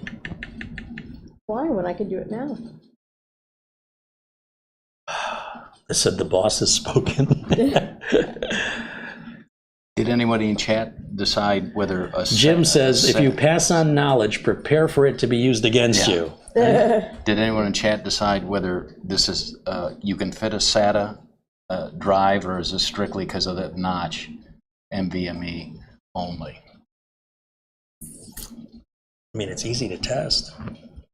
You think the notch is different, or the notch appears to be the same? But I mean, Yeah, I think it's probably going to be NVMe only. Let me hit the power, tap the power button on it, and it should cycle off. And I have a SATA M.2 drive over here. You will see the SATA drives, generally, they have 2 notches. Okay. Ignore the dust on it. But this is a Western Digital Blue 2 terabyte. And you see how it's got the 2 notches? Gotcha. Yeah. But this isn't turning off for some reason. Let me go back over to the HDMI input and see what it's doing.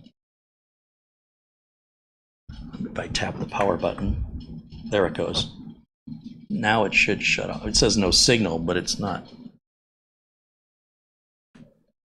Is it turning off? I mean, did I just go to sleep? All it says is no signal, but the lights are still on. Let me tap it again. And it's you see the lights are breathing. People at home can't see what's going on. So what's happened is we've got no video output, but the power light is still on. So what I can do is hold the power button in, and you can do this with every computer and every laptop. It takes about 10 seconds. That cuts the power. Then I'm going to unplug power from here just to be on the safe side. Okay. And then we can take the little black JIS driver here, and we can take this out.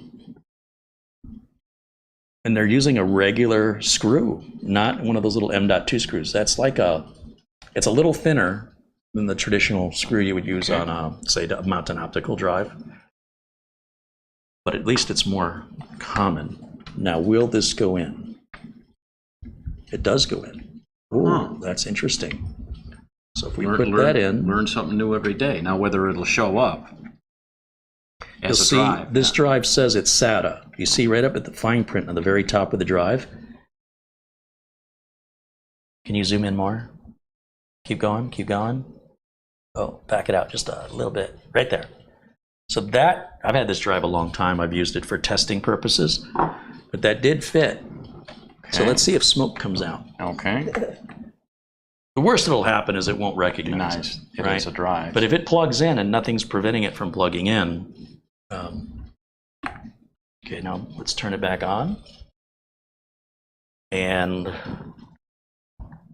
let's go back to the HDMI input. And camera 2, you're off, so you're good. Take a break. 64 gigs, 4 terabytes. Are you kidding me? It's like a Ferrari engine and a Beetle. What am I going to do? Tell her no? Yeah. Okay. No, that's not happening. And what am I going to... So you're going to give me the mini helicopter back? No, I'll keep it. No, you're going to keep... Wait a minute. I was going to call dibs. All right. No dibs. You don't have room for all those those computers. computers. You know what? Whatever. All right. Let's go to disk management. Computer management. Where is it? Device manager. Disk management right there. Yeah, it sees it. Okay. Right click. New simple volume. Next, next, next, next, next. You sure there's nothing on it? You'd hate to delete? No, there's nothing. Okay. It's I only use it for testing. Okay. Like external enclosures is what I've been using it on. Okay. Because if you're going to use a USB external enclosure, why have something like a Fire CUDA or this 850, this SN850X when your limitations is the USB speed, right? But yeah, there it is, that easily. So now the next question is, since we know that that works, let's shut this back down and let's try an NVMe drive just to make sure it works both ways. Okay. So while that shuts down, we'll go back over to camera number 1. So you want me to take that one out while you're getting one? Ah, yeah, that's a good idea. Get to work. Glad I thought of it. All right. All right, now I need to find an open NVMe drive back here. Have you got one? What is this? This is a 500 gig Samsung. Oh, I got a couple of brand new Sabrins. I got a couple 970 Evo Pluses. But they're not open. I hate to open one. Just to test. 4 terabytes.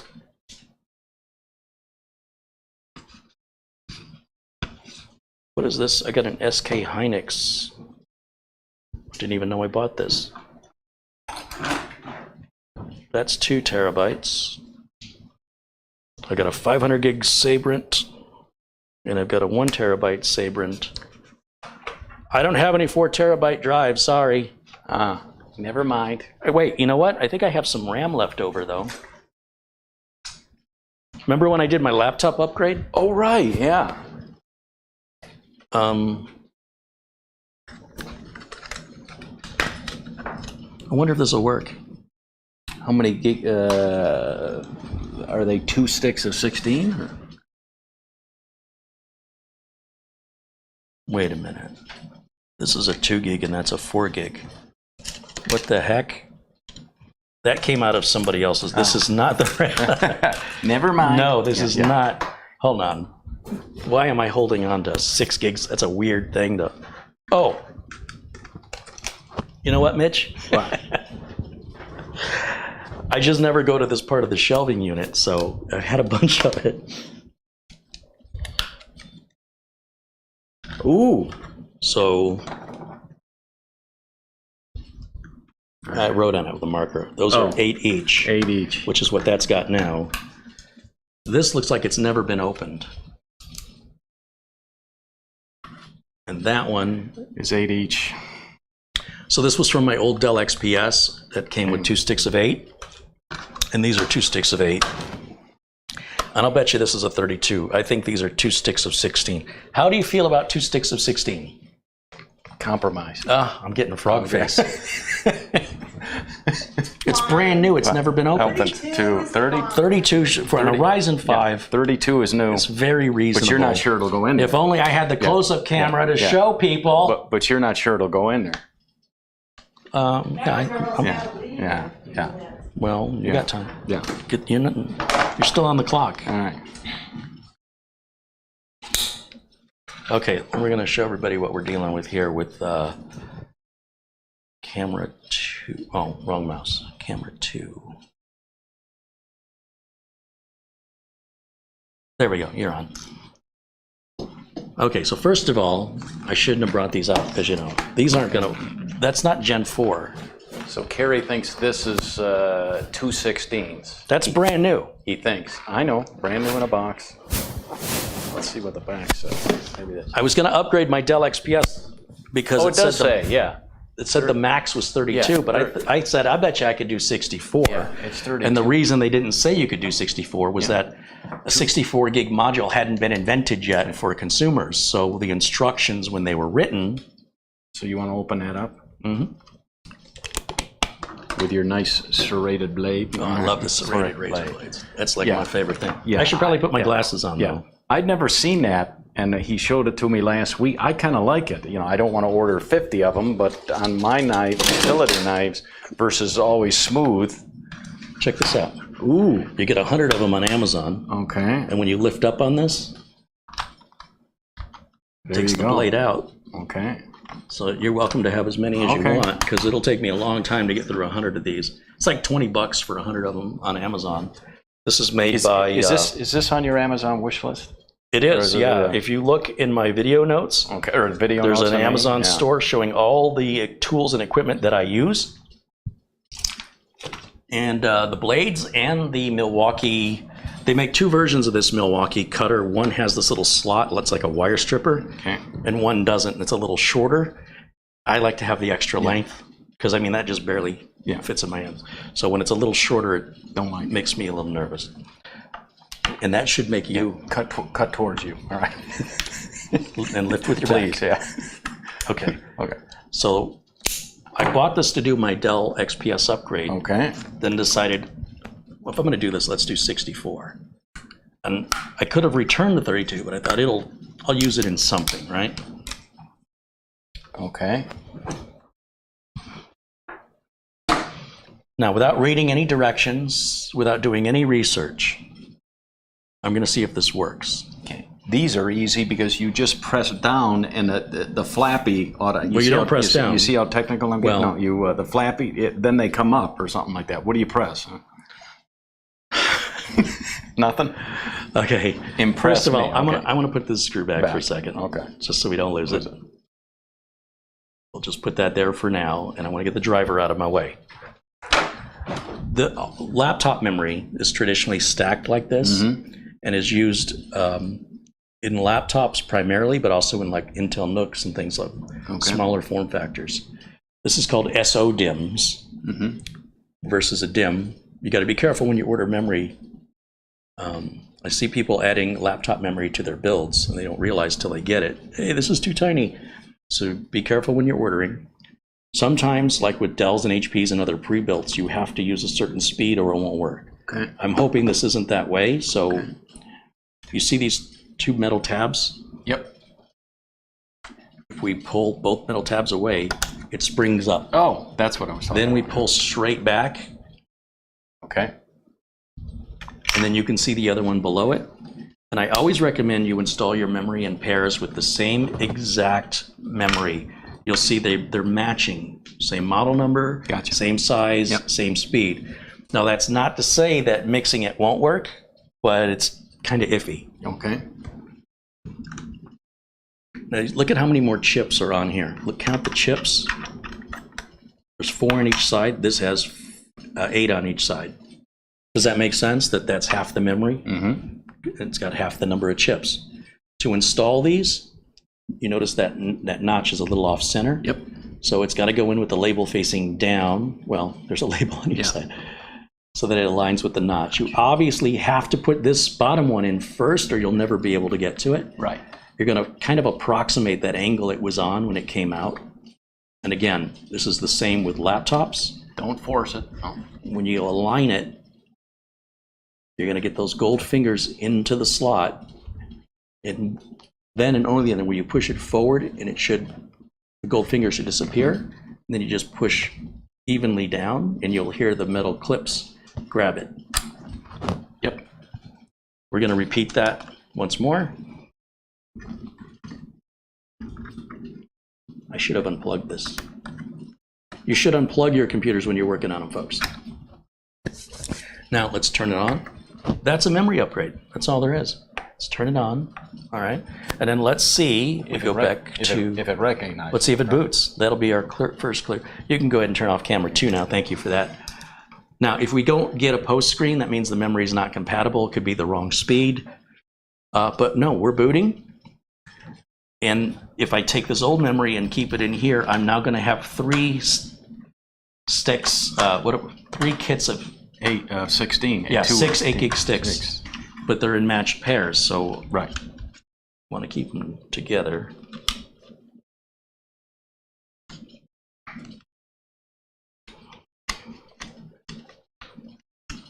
Okay, and I'll have to write on this with a Sharpie so I know what it is.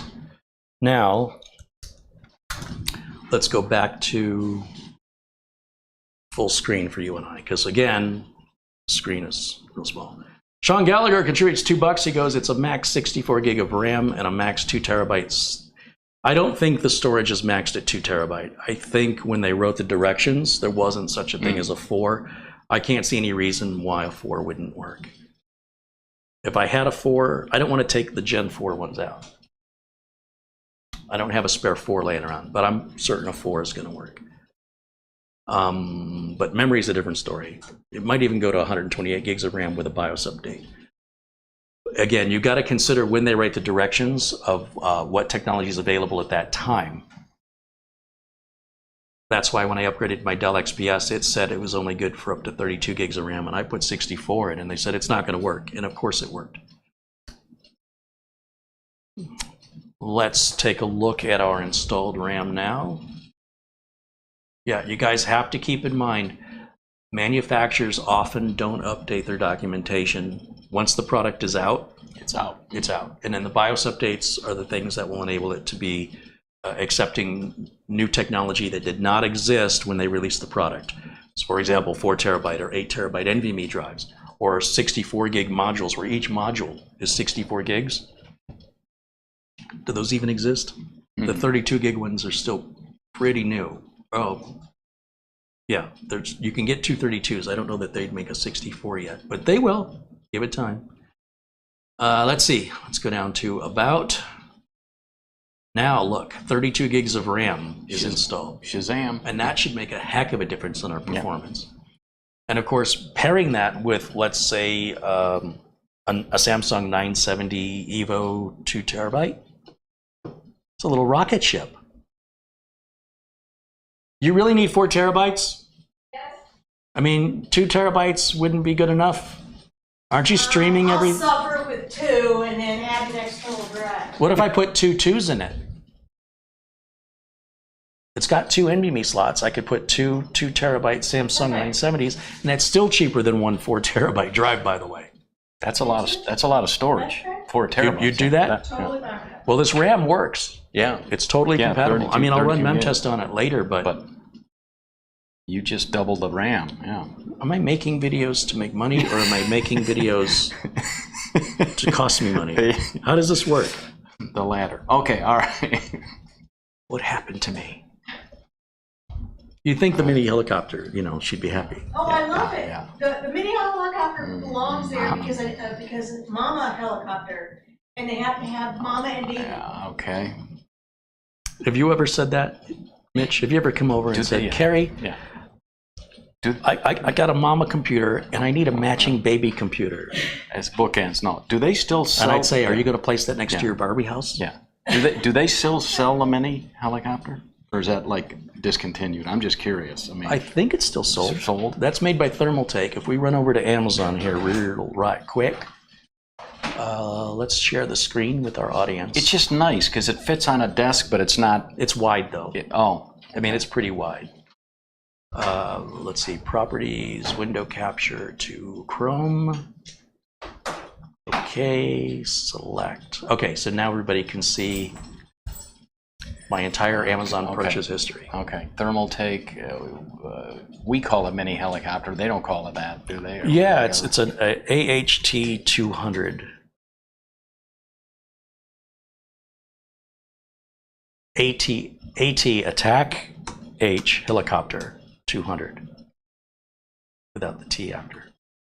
Get that? AT attack H helicopter. I'm not seeing it. I'm not seeing it either, but I don't know how it's spaced out or if it's one word. Put thermal take in there. Yeah.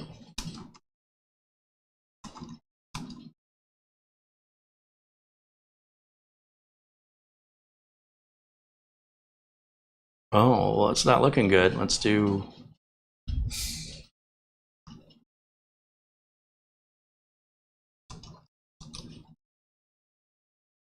So that's the AH. So I had it backwards. Okay. AHT 600 is the big one. Oh, look, they got it in green now. I kind of like How is that only $129? That's a really good deal. By the way, the cable management sucks. That's got to be the mini one. That's the mini one. Yeah, that's what I'm saying. It's the T200. Yeah, but it's in green. I don't even see the black one anymore. Well, maybe it's a color option when you select it. Wow, that's a good price. I kind of like it. Color. You know, yeah. Well, that's a different case. What color is that? Turquoise? Turquoise. Yeah. How is it that cheap? Okay, here's what you need to know about this case. You can see everywhere in it. So cable management is very, very difficult to hide. Yeah. And it's wide open in the back. See this great big hole. So if you've got pets or kids. Yeah, you got like a cat that wants to go where it's warm. You need to block that hole. And the space between the glass and there's a big 1 inch, 1.5 inch gap. Yeah. And then it's on hinges. So you take one screw out right up there that's in the glass, and the glass will swing open. And then it's on pins. You can lift it off the hinge if you want to. Yeah. So. Yeah, sitting on a desk, like you said, it is wide. Why is that so cheap? You know what? That would cost me that much just to ship that. Yeah. Here, let me. It's still a conversation piece. I'll give you that. So. I thought it was only. I thought it was only available in black. I mean, but that green, that olive drab kind of. What did it say? Only 3 left in stock. I want that little thing. I know. Could you hurry up and leave? Because you're gonna just see more stuff you want. Give me a credit card. I'll get you whatever you want. Yeah. Just give me a credit card. See what happens when you get a camera person? Yeah. Now they want everything they film. Yeah. This is my own fault. I did this to myself. What do you think of that green helicopter case, though? It's unique. I mean, and like you said, the price. $129.99. I can't believe they can sell it that cheap. That's all custom made. That is crazy. And you're sure that's metal? That's not plastic? Oh, it's pick it up. Yeah. So it's been, it's been here. Right. The black one, the same size, only in black. It's been in this house for what, 6 months? You were welcome to pick it up at any time. Yeah. It's much lighter than the full size. Yeah. But you're going to use a micro ATX, and you have to put the power supply upside down. Well, like you said. So I get a power supply that has an LED on the fan, just so you get a little light show, because that's all the glass panels. Then the fan in front through the glass window glows RGB, and then put a liquid cooler on it. Cable management too tough. Just too tough. So the cable management, it's not that it's tough, it's that it's difficult to hide. You kind of have to go to the back and kind of shove everything off to the side. And since the wires are black and the case is black, it just kind of blends in with black cable ties. Unless you go with a green. Yeah. Okay, any questions from the chat room?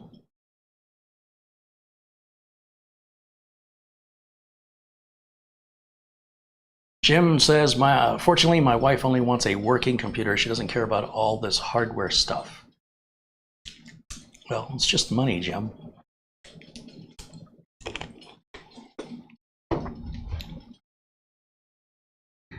John Paul Bagan says the maximum amount of RAM and speed of RAM is determined by the CPU in the system. So the Ryzen 5 5600U should support the maximums. So that's usually defined by the BIOS, right? So yes, each CPU has a limit.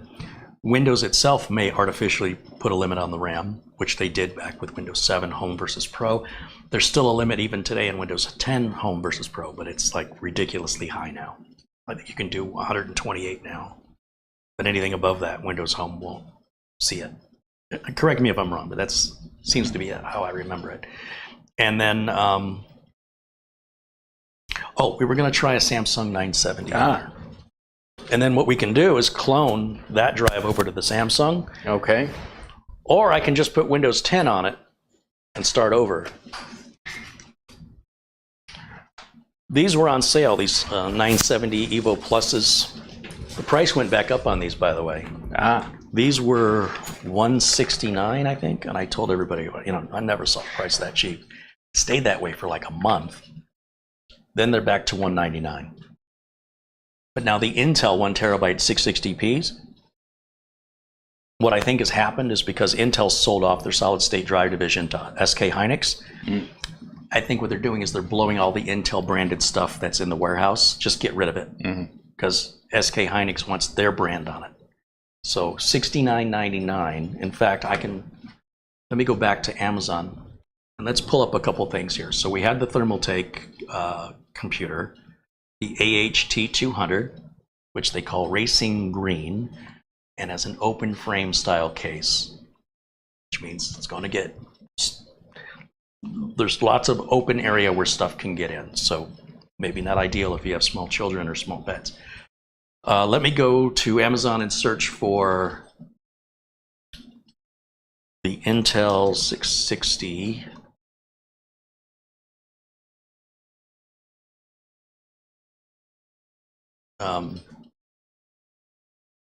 1 terabyte. My search results are showing me nooks for some reason. Okay, now let me share the screen with you guys again. Let's go back over to window capture. This right here, the Intel 660p. You've seen me use this. Usually I'll use it on like the 8-year build. And they're at $100, they're a good deal. Yeah. At $69.99, that's incredible. Now, this is not a high performance drive. If I were going to put an NVMe drive in an enclosure for USB, there's no sense getting anything faster than this, unless you've got Thunderbolt or something. Right. So why spend more money where the speed isn't going to benefit you? Also, your Windows boot up time going from, let's say, this 660p to the Samsung 970, or even a Gen 4, one of those like Fire CUDAs, it results in milliseconds of difference. Only people who do a ton of transfer would notice it. And furthermore, what would you be transferring it to at 3600? You'd have to have anything you would transfer it to, like something over the network, that's going to be limited by your network speed. Something to an external drive, that's limited to your USB speed. Something to another internal drive, well, that's limited to what kind of internal drive you have.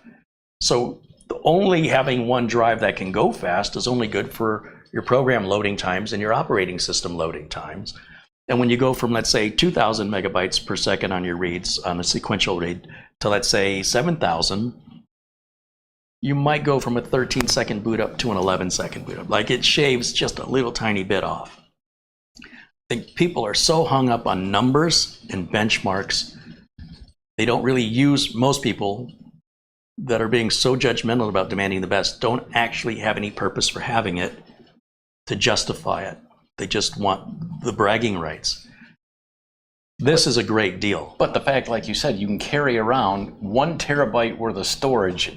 When you put that in a little USB enclosure, I mean, that's a lot of storage. Purchased 7 times.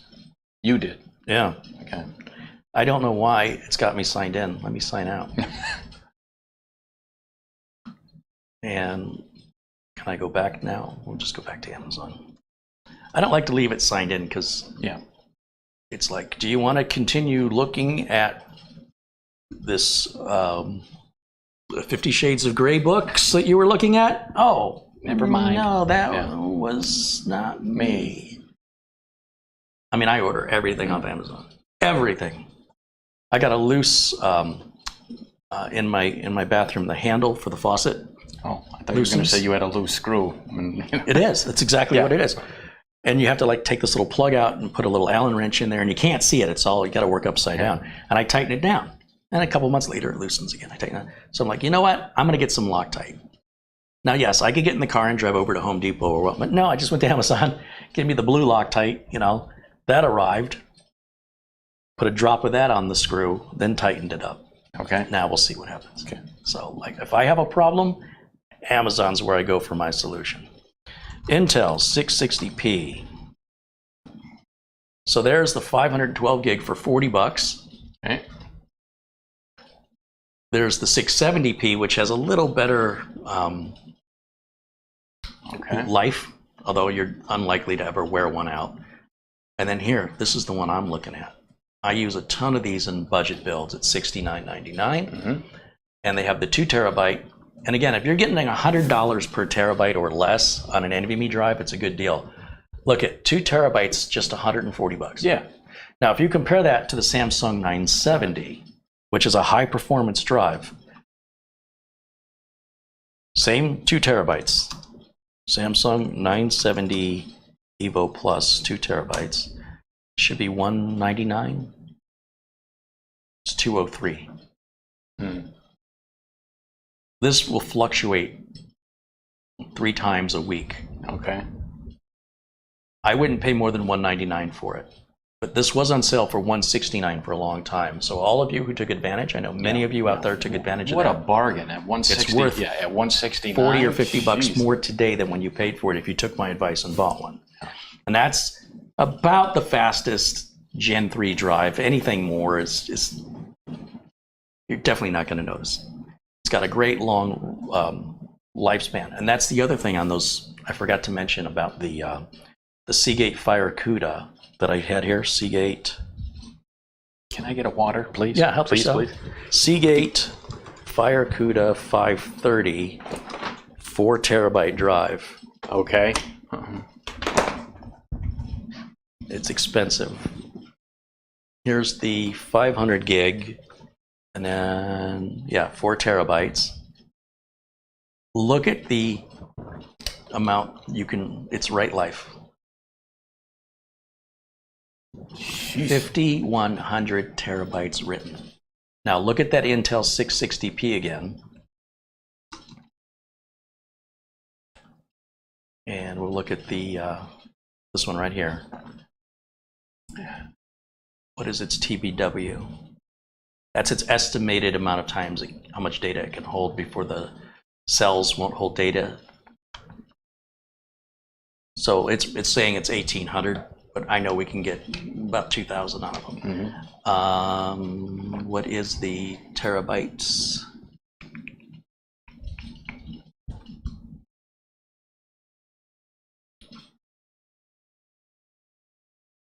Am I not seeing it, or are they not telling us?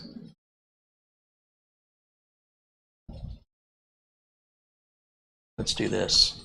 Intel 66p 1 terabyte TBW.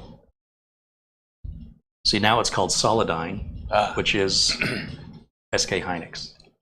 Just so you guys know, you're going to be seeing the 660p, 670. They may even have firmware updates for the sole purpose of getting the Intel name off of it. So if you see there's a firmware update with the Intel utility, it'll tell you that the Intel utility will no longer support your drive after a certain period of time, and especially if you change the firmware, then Intel's going to go, that's not our product. But SK Hynix has got big plans. Right now, you'll still see Intel's promoting it, but all these websites are going to go down. Right now, they're in the middle of transitioning. And what's our TBW? It's a pretty significant difference, right? So that has an endurance of 200 terabytes written. Okay. Now, I've never seen a solid state drive Fail. have that much data written to it, ever. The idea that Fire CUDA what was it, 5,200? Or, Yeah. I mean, I'm used to a 3-digit number. That's a ridiculous lifespan.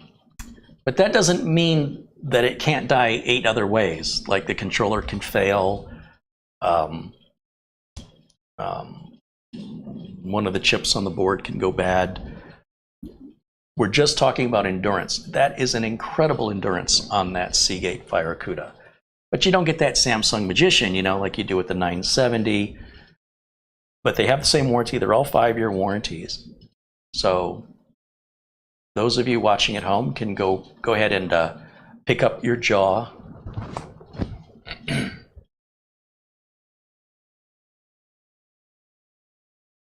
And let me go back over to the chat room and see what they're saying.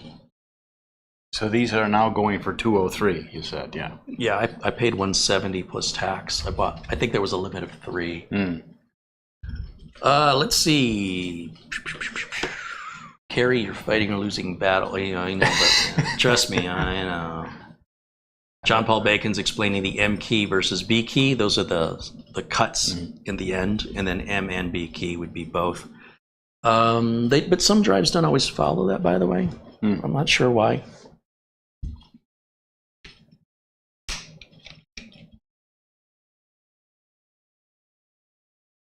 She's not going to do any video editing, so why 64 gig? Because she wants it all. Yeah.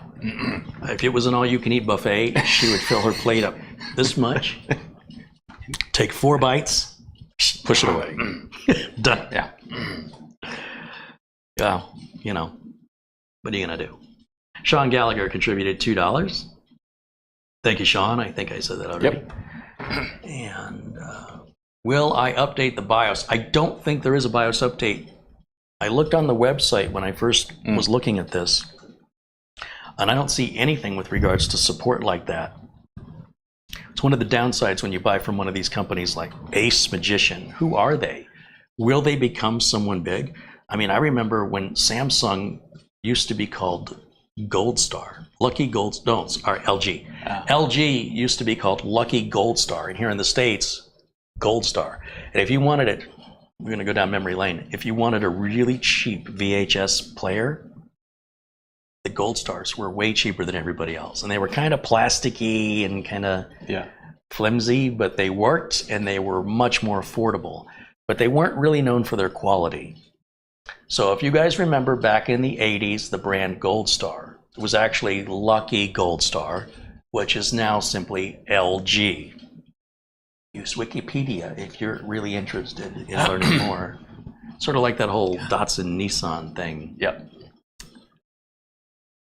Captain Blissey says, I like that green case. I'm normally not a fan of the alien-looking cases. It's not an alien look. It looks like an Apache attack helicopter, like just the front of it, which is what it's designed to look like.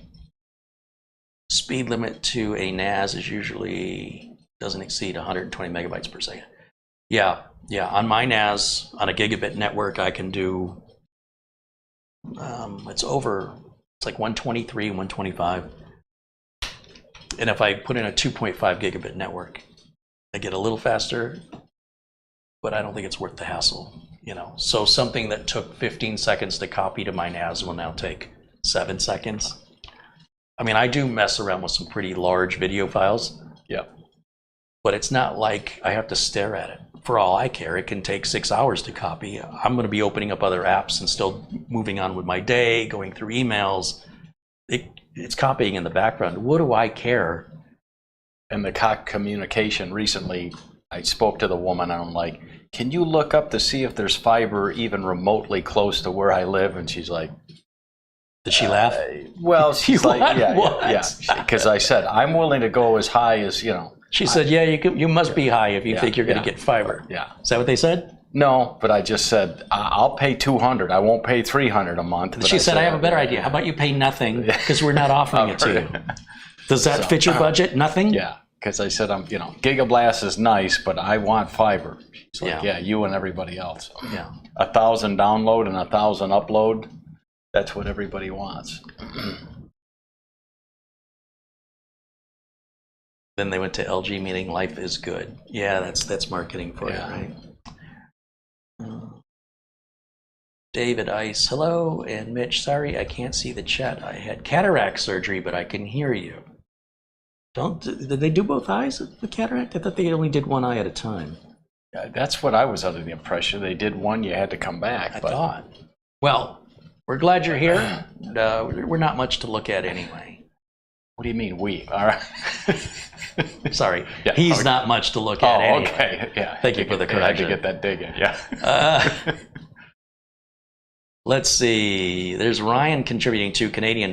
He says, I remember Gold Star. Do you remember Zenith? Oh, yeah. Of course, yeah. And who was another one that made TVs back then? RCA was big, Yeah. Zenith. There's one other one that's eluding me right now that when I see Zenith, I think of this other one. Yeah, it was big. Zeniths were good, though. Yeah. What is the name? Magnavox. Oh, that's right, yeah. Emerson. Emerson was always cheap stuff. Yeah. Patrick's Yeah. mentioning Emerson. Yeah, Emerson was always inexpensive and didn't last very long. Never saw it as quality. Hey, there, Terry Hughes says Magnavox. Right on. Sharp. That's another one. I hated Sharp stuff. I hated it. Hitachi, God. Panasonic, of course. Yeah. Oh, I was going to open this and there was a squirrel. Yeah, got sidetracked there. Someone call me? Yay, it's Nutty! Wishing everybody a happy Friday. Need a drink? Nutty, it's got to be storing up for the winter, right? Need a drink? Nice Fiji water. Thank you.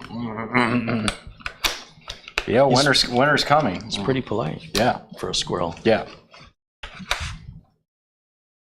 He's giving me side eye. Okay.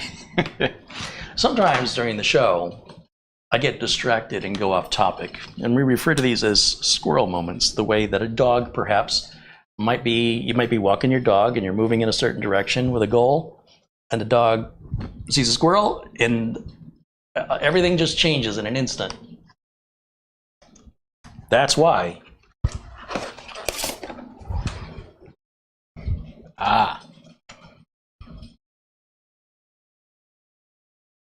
We have the warning up. You've been warned. Speaking of warned, it's just about time for corny joke of the day. Man, I tell you what. Yeah. These last few corny jokes have been. Yeah, no more chicken jokes. They've been hurting me. Yeah. Like, not hurting from laughter. Okay. They hurt my brain. Okay, well, I got two this week. So let's at least make it cute. Okay. Not painful. Okay. Please. You ready, Nutty? Okay. Ready. Okay, here we go. What did one octopus say to the other? What did one octopus say to the other? Let's hold hands and hands and hands and hands. What did I just tell you? Okay, all right, that was not a good one. What did the turkey say to the farmer? What did the turkey say to the farmer? How come I don't see anything on my calendar after November? Now that's You've made up for it. Okay, thank you. That's an inquisitive turkey. Yeah, that's pretty good. Now, did you say we could put this in and then clone That's exactly what I said. Clone the Windows 11 over to the new one? Yeah. So what we could do? Again, the machine is off. We should unplug it. Yeah. But, you know. Do I have to be the close-up girl now? No. Yeah. I can. I mean, it's right there. You know. Although I don't know how. $20 is $20. Yeah, I don't know how to flick it on and off. So no. Well, tell you what. I don't think we really need a close-up for putting an NVMe drive in. Right? You just turned it on. Well, yeah. When I picked it up, I held the button in. Yeah. Well, so don't do that. Okay. That's why you should. Unplug it. When I picked it up to show the audience, I picked it up and pushed the button, and that's why that happened. Okay. That didn't hurt anything. I mean, it's fully seated, but it's just the design. And if it recognized the SATA drive, it's sure going to recognize this drive. Well, we're about to find out. So we'll plug that back in, turn it on purpose this time. Okay. There it goes. And then we'll switch over to the HDMI input.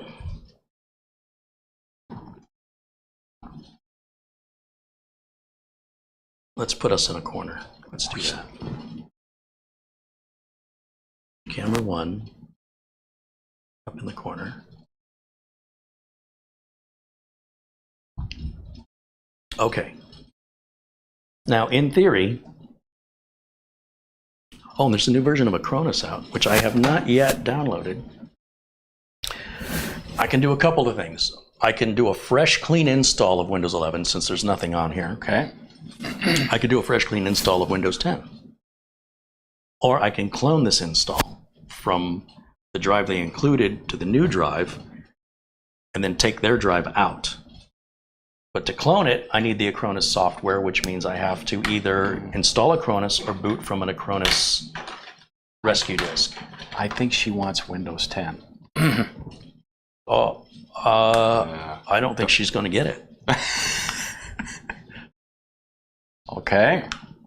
I don't like Windows 11. That's just me. All right. Oh, well, let's just try. This is a good reason to use Acronis. Okay. Right, and if for some reason it doesn't work, because of the security of Windows 11, it might say, well, something's changed. It may not allow the system to boot from the clone drive unless we disable secure boot. I'm not sure. So let's just have a little fun and see what happens. Well, first you were going to look to make sure it sees the drive. Oh, yeah. I'm sure it will, though. But thank you for keeping me honest. I am making an assumption. Of course, it's going to see the drive, but let's just verify. Right-click on the start. When you assume, all right. I'm usually right. No, that's not what I. Was that not it? No, that's something like that. I can't remember. And I'm assuming that when I assume, yeah. I'm normally right. Yeah, there it is. Okay. So I'm going to leave. I'm not going to do anything with it. So it's an unallocated 2 terabyte drive, which is interesting. It's in the disk 0 position. So in theory, the way they ship it is in disk 1. My OCD says you should have put that in disk 0, but it doesn't really matter. Okay. If you've got 2 drives that are bootable, it's going to default, unless you change it in the BIOS, to trying to boot off drive 0 first, right? Okay. Numerically speaking, it's going to start at the beginning. Go ahead and find a USB port back there if you would, and that's an Acronis Rescue bootable Windows PE environment USB flash drive, and we want to boot to this. So let's do that. Let's close this window.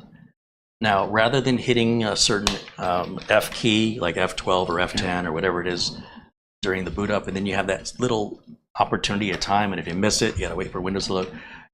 Instead, let's go to the settings, and then let's go to... I remember you typing in something where it boots. Yeah. And then we'll go to... Oh, we got an update waiting. Wait a minute. Windows 11 has moved stuff on me here. Where's our troubleshooter? I'm standing next to him. All right, yeah. That's just trouble. Yeah, not... Advanced options, Windows Insider. It's not advanced, is it? That's just Windows Update Advanced. Yeah. Restart apps. Recovery. Is it recovery? Advanced startup. Let's hit that button right there. We'll restart your device. Okay. And it should ask me if I want to restart to a flash drive. I think. Don't hurt yourself. This is the most I've used Windows 11 in 3 months. Yeah, me too. I mean, apart from, oh, no, it looks like, well, I don't know if it's booting off the USB or not. Oh, here we go. So we want to use a device, and we want to boot. Doesn't see it. I don't see it. What is this? This must be the internal drive with the name brand I can't figure out. Okay. This is a UEFI CD DVD drive. Let's see what that does. Probably just gonna load us back into Windows again. So as it says in the screen there, it looks like it's just loading off the main drive. Well, thankfully, oh no, it's loading off the flash drive. Okay. It did load to Acronis. Tools and utilities. Clone. Automatic. Next. This is where I get confused. All right, let's see here. So notice that my flash drive is as big as the NVMe drive this machine comes with. Okay. So the SanDisk Extreme 0 Pro is the USB flash drive that we just booted from. Okay. The reason we don't see disk 1 is there's no, we're selecting the source. Right. But disk 1 hasn't even got a format or a partition, so it can't be the source, so it doesn't even offer it to us. Okay. So we want disk 2, which is the NVMe drive, not the USB drive. Right. So you want to highlight it. So we want that one, and then we hit next.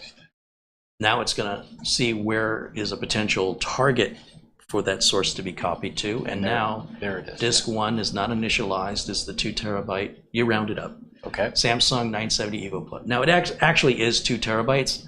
It's that Microsoft considers a K as 1024, and the drive manufacturers consider a K as 1000. Okay. So when Microsoft does the math, if you take 2000, I'm trying to think how this works. They call it gib, G-I-B, like boy, gigabytes. Okay. If you guys want to research that, look up gigabytes versus gigabytes. It's not that the drive, I'll see tech journalists sometimes write, it's a 2 terabyte drive that's 1.8 terabytes after formatting. No, it's still 2 terabytes, you moron. It's just that the operating system is dividing the math by 1024 instead of by 1000. And so then it's still the same exact size. It didn't shrink. Okay? Now they're going to ask me that question on purpose. How come my 2 terabyte drive is only showing 1.8 terabytes? Where did the other 200 gigs go? Math can be hard. We're going to use this to replace a disk on this machine. Yes. Next. So the drive right now is empty, and when we're done, the drive's going to look like this. It's going to have these partitions, and the green represents the data on each partition.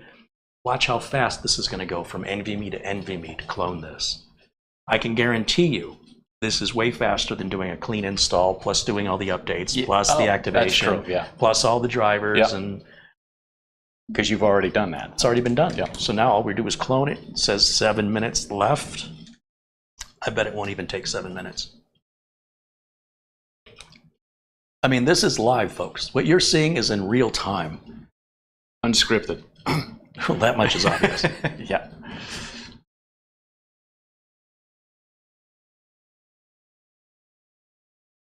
So Acronis is formatting and partitioning, and it's making a mirror duplicate image and automatically resizing the partitions, so I don't have to do that.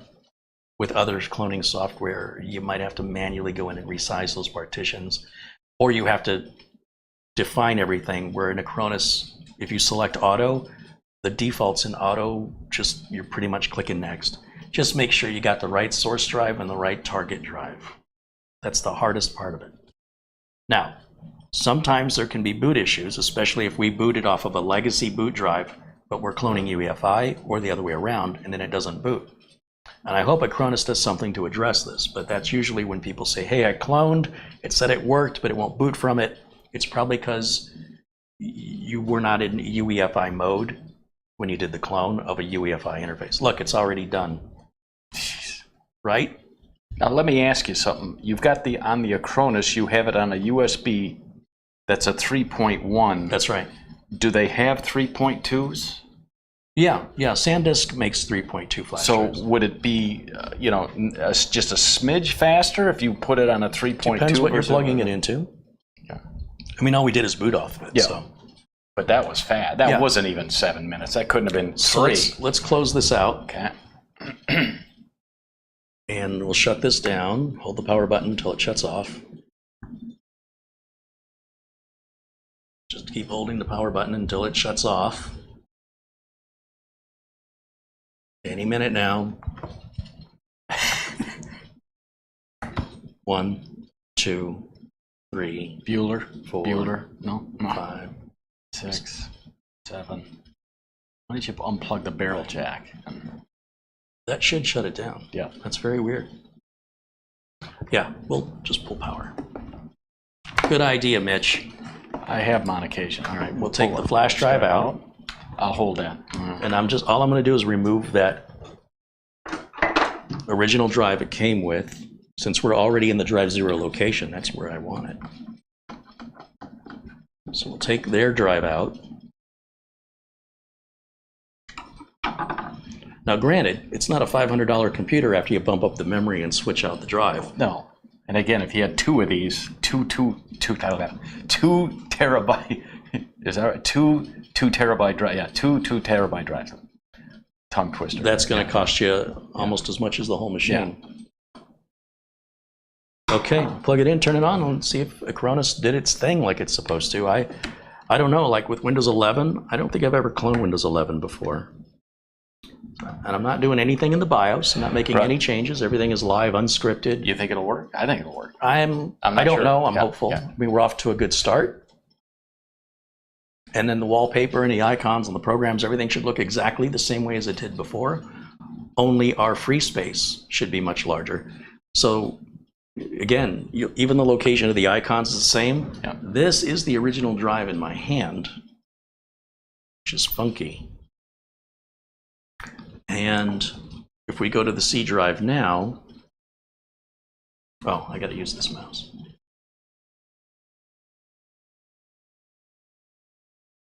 I just wanted to make sure we were still broadcasting that out. Yeah. Screen again for me. All right, now let's go look at the C drive. 2 terabytes. Yeah.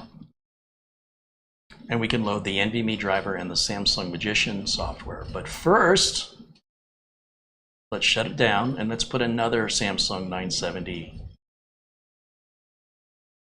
Shut this down. Let's go back over to camera 1 full screen. So that's done. You got another one? Yeah, well, I bought, the limit was 3 when they were on sale, and I thought, you know, they're not going to go bad, right? Well, he's getting that. I've got a couple 980s here, too. In chat, let me know where you're watching us from. I'm just taking out the screw. Screw loose, all right. Magnetic. Hold on, I got to get in this drawer. Oh, okay.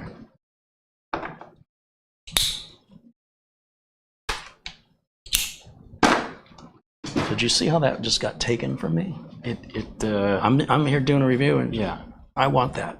And I want it with 4 terabytes, and I want it with 64 gigs of RAM. That's what makes her so darn cool, if I'm honest, though. Yeah. She'll use it. Was that gasket supposed to be on that? No, there's like sometimes there's a little tape where there's a little. Oh, okay. And it's to because you're screwing down into metal. In theory, there shouldn't be anything on the flash drive. It should all be grounded here. Okay. So if it does touch metal on metal, it shouldn't hurt anything.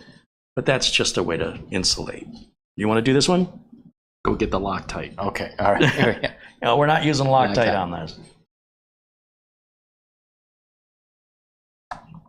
Got to be careful what I say around Mitch. Yeah. We have 366 people watching from all over the world. We've got folks joining us from Finland, the UK and Spain, Florida, Virginia, West Virginia, Finland, I said Finland, Wisconsin, Aberdeen, Scotland. Mike McRae's in Aberdeen, Scotland. Central Georgia, Wilmington, Delaware. Nicaragua, wow, look at that. Southwest Pennsylvania, Massachusetts, St. Louis, Missouri. That's where Randy Phillips joins us.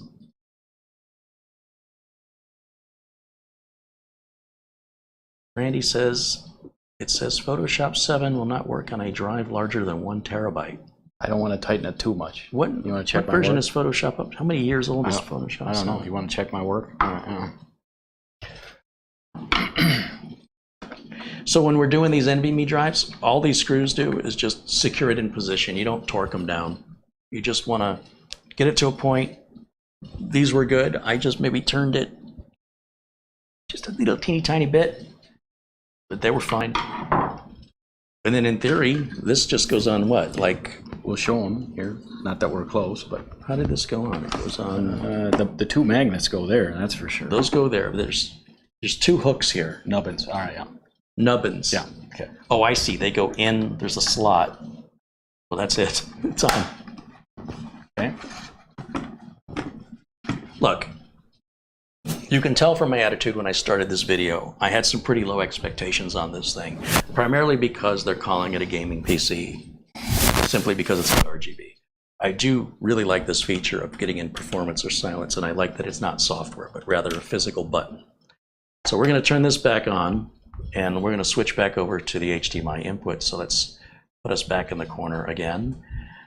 And so since the only thing you need to clone is your C drive. If you have multiple drives, you would not need to clone drive D or E or F, or then you just do a copy and paste. Just highlight all, copy and paste. But shouldn't we format that drive? But we will need to create a partition and format it. Did I turn this on? You did. There it goes. Let's see. Because the LEDs weren't on, so I'm like, what happened?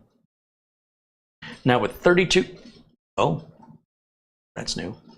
Press enter to try again. Enter. Your PC needs to be repaired. Press F1, press F8, press escape for firmware settings. What have I done? I don't know. Turn it off and back on again. That's not expected. Maybe it's trying to boot from drive 0, from drive 1 first. Oh. Shouldn't. It should see that whatever one's bootable is the one it should boot from. It's pretty consistently doing this, though. So what do you have PC to go in needs the to BIOS? be repaired. Too much storage. Let's enter to try again. Live and unscripted. F8 for startup setting. Oh, okay. F8's not doing anything. Escape. Huh. Maybe I'm just too impatient.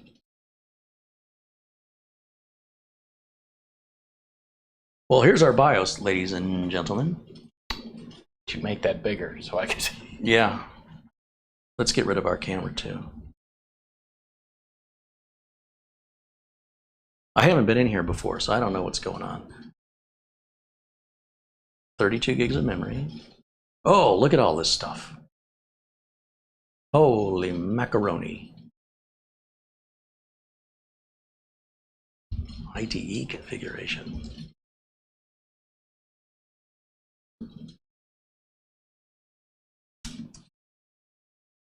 I don't want to enable hibernation. That's NVMe configuration.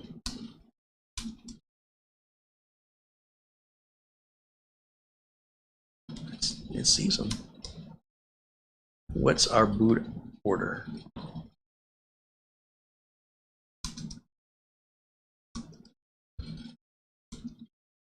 Wow, get you all the information on the RAM. That's pretty cool. Security boot. Boot option 1. Boot option 2. Oh, well, how do I know which one's which? Let's turn fast boot off.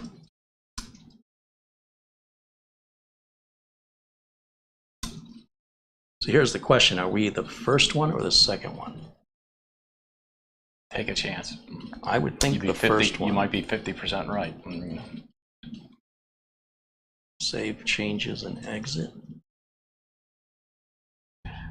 Place your bets, ladies and gentlemen. Is this all it needed? Now, was that the top one or the yeah, bottom? the top one. Well, you think the top one should be listed alphanumeric. It should be in numeric order. So drive 0 should be above drive 1. But that ain't working. Now here's the thing. Okay. This only happened when we added the other NVMe drive. Yes, sir. So if I hit F8, will it give me startup settings? Oh.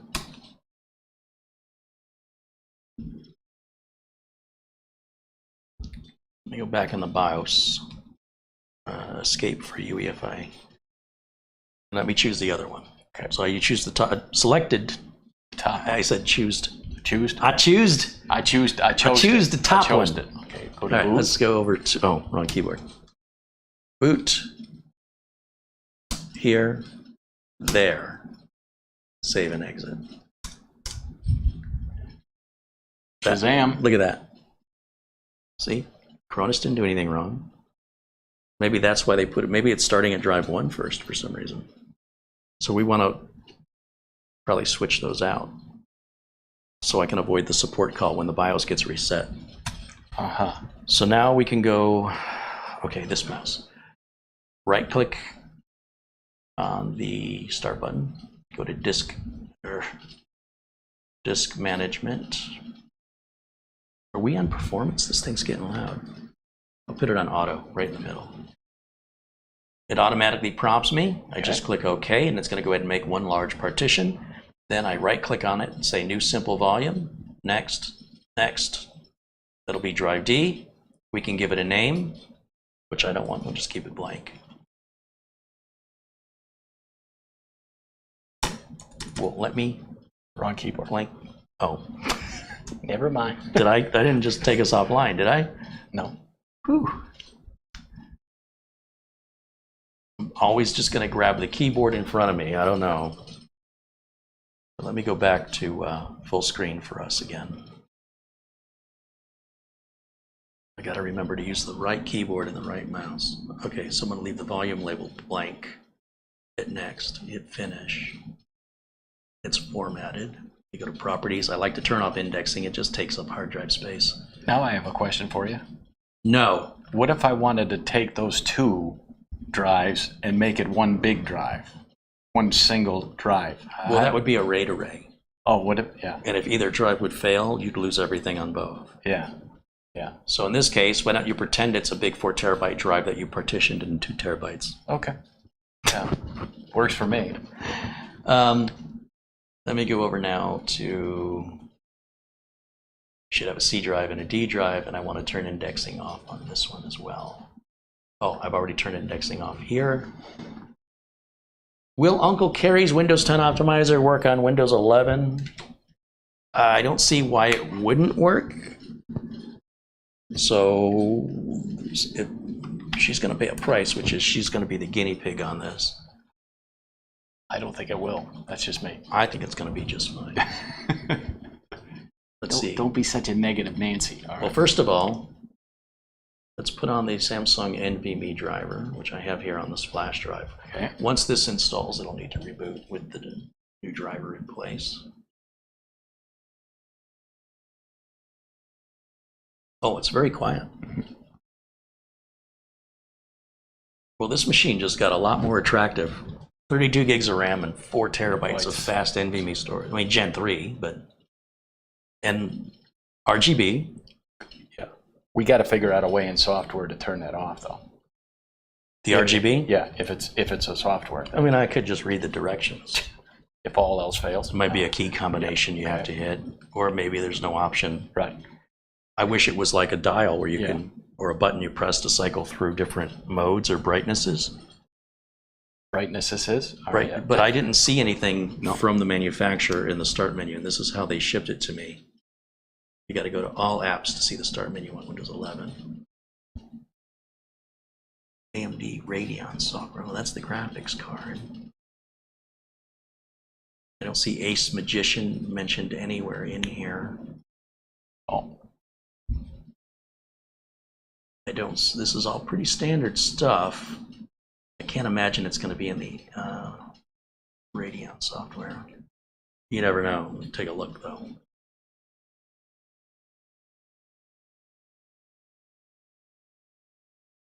Set it up for gaming.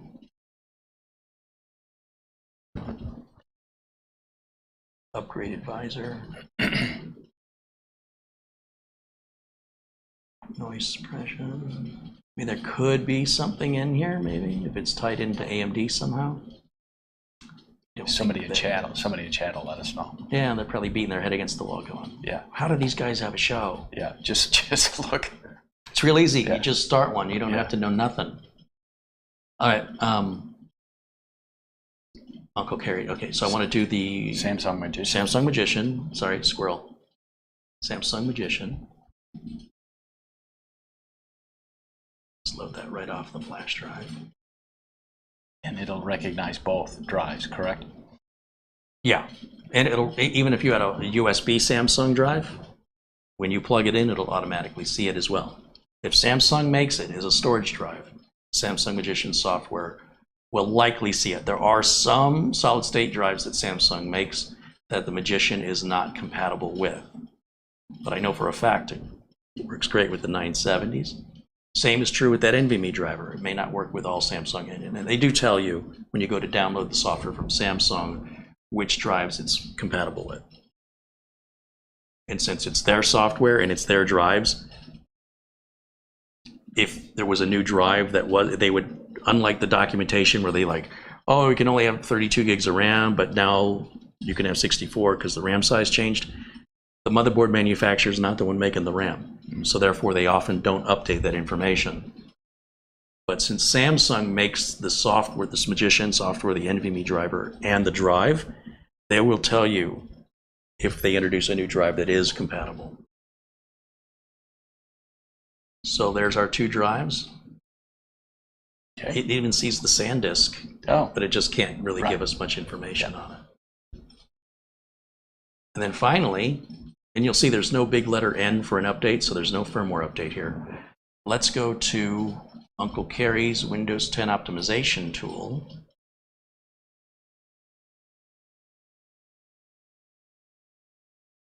Oh, let's throw VLC on here. That's too. what, yeah, that's what I was about to just say. Throw it on there.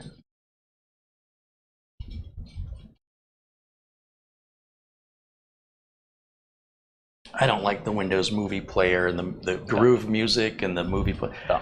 I uninstall those. If VLC won't play some media, It can't be played. find another source, because I would suspect that media is something ain't right with it. Could be virus or it's all good. All right. Now, right now, Uncle Kerry's Windows 10 optimization tool is not checking if you have Windows 11. Okay. All right. We have not really done anything with it in a while. It's still available for sale. And the registry keys do exist because Windows 11 is 90% or more. 98% is basically Windows 10 with 2% of changes. So there shouldn't be any harm in any of this. But I also don't know that there's really any benefit either. But it shouldn't hurt anything. So with those changes in effect, we're rebooting right now. That's why you see the no signal, but you can still hear us. And we're going to run Crystal Disk Mark again. You remember what the numbers were with this not older, but the drive that it came with. Thank you. Okay.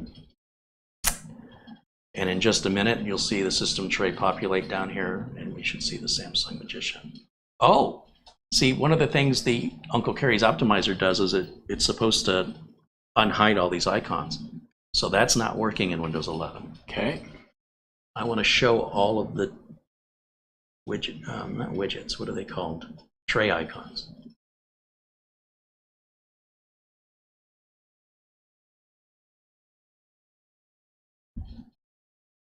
Taskbar behaviors.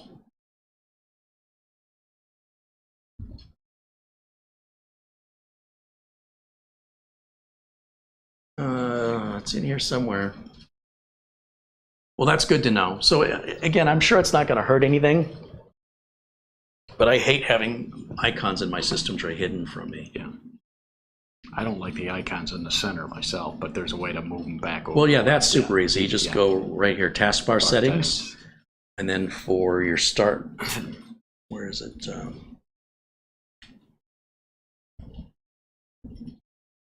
Taskbar behaviors.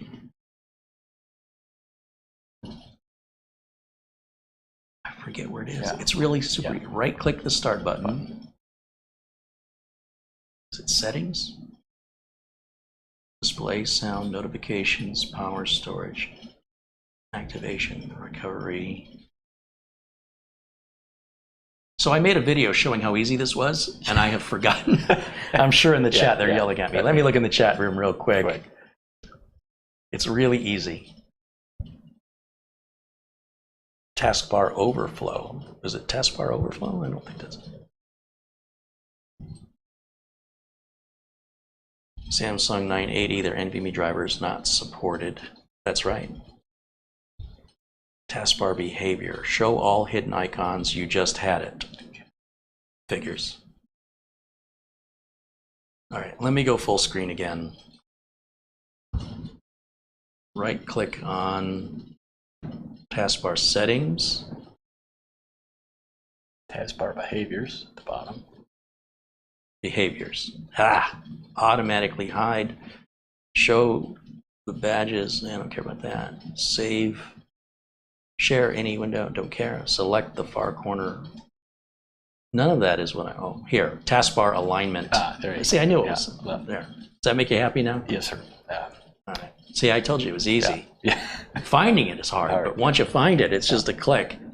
And then as far as showing the hidden icons, where is that at? Something overflow? I didn't think it was overflow. Maybe they've changed the name. I don't know what this chat thing is. I'm going to turn that off.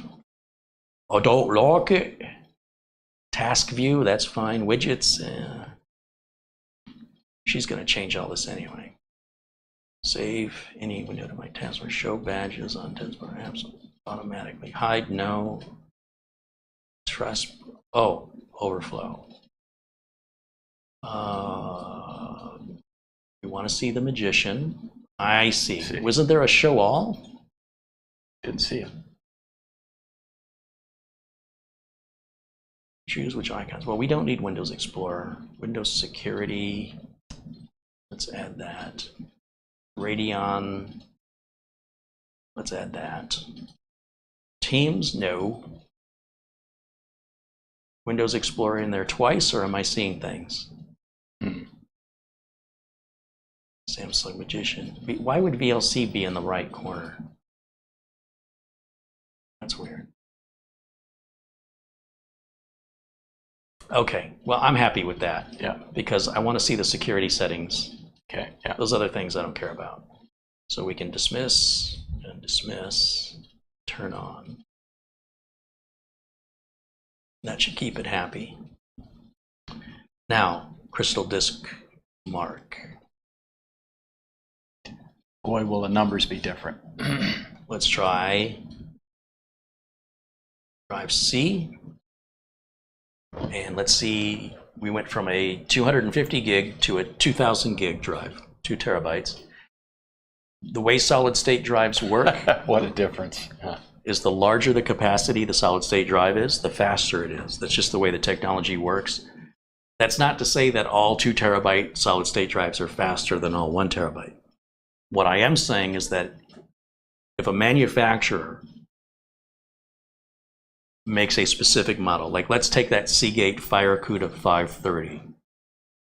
If we compare the different capacities of the 530 against itself, the larger capacities are faster.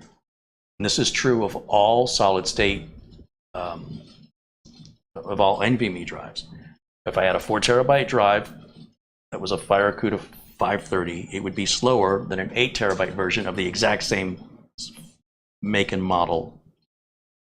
So if we're comparing, trying to think of a succinct way to say this, if we're comparing the manufacturer's different capacities amongst the same model, universally, the larger the capacity in that model range is also the faster drive. So one of the reasons this is going to run faster is not only because it's a faster controller, but also 10 times the capacity. Well, 250, it's 8 times the capacity of what was in there. Does it feel hot? Warm, but not, yeah. We can turn camera 1 back on again. Put us back.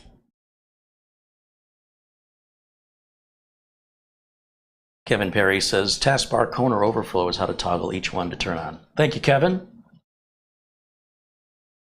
Thank you, guys. Thanks to all of you, Tristan and Mortant and Kevin.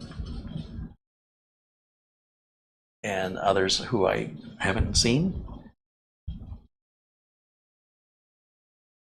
William says the last numbers were in the 2200 range. Yeah, that puts it in that budget like Intel 660p would, even though Intel says 1800, I get about 2000 out of them.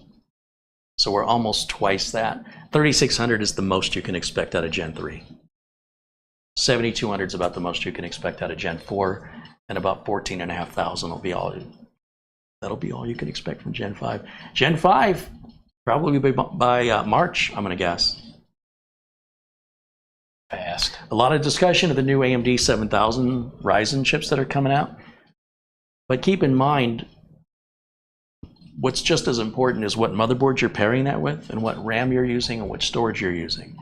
A lot of times these reviewers, whether it's YouTube or it's an article, Tom's Hardware, they're saying the Ryzen chip is faster compared to the Intel chip in this application or that application. But very rarely do they emphasize how important the motherboard choice was on the Intel side and the AMD side. A lot of times when they're testing these new AMD chips, they're using, like I remember the previous generation of AMD chips, they were shipping out the MSI Godlike $600 motherboard to the reviewers to test the chip in. Well, how many people are going to buy a $600 motherboard for a $500 chip? If you put that same chip into some budget board, you're not going to get those performance numbers, and then it may not outpace the Intel. If the Intel's on a better board, it's not just going chip to chip. You've got to consider the RAM, the speed, the storage. Heck, even the power supply can make a difference. So when you're deciding what chip you want to buy, you got to factor in all the other stuff. And at the end of the day, the AMD stuff, like right now, they're comparing the AMD chip that hasn't come out yet to the Intel chips that are out. Well, of course they're faster. Yeah. But Intel's got the 13th gen coming out. So why didn't they test their chip that's coming out with Intel's chip that's coming? Well, that won't look as good, will it? So we'll have to wait and see how Intel responds. I am not anti-AMD. I want to see AMD do well. There's our numbers. Mm-hmm. And by the way, the heatsink on the new Ryzen 7000 series looks really cool. Mm-hmm. I mean, you're never going to see it once the heatsink's on it, but it looks really, really neat. I like that. All right, so there's drive. There's our main drive. Well, let's go to our secondary drive. Now, do know that these tests will never be the same twice in a row, but we should be within the same range. So if we just pay attention to these numbers up here, the top, these are our sequential reads and sequential writes. That is the best it could do under the best circumstances. So 3469 and 3496. Let's switch this to drive D, which is the drive that is empty, and run the same tests again, and we should get basically the same numbers, maybe just a few digits, one way or the other.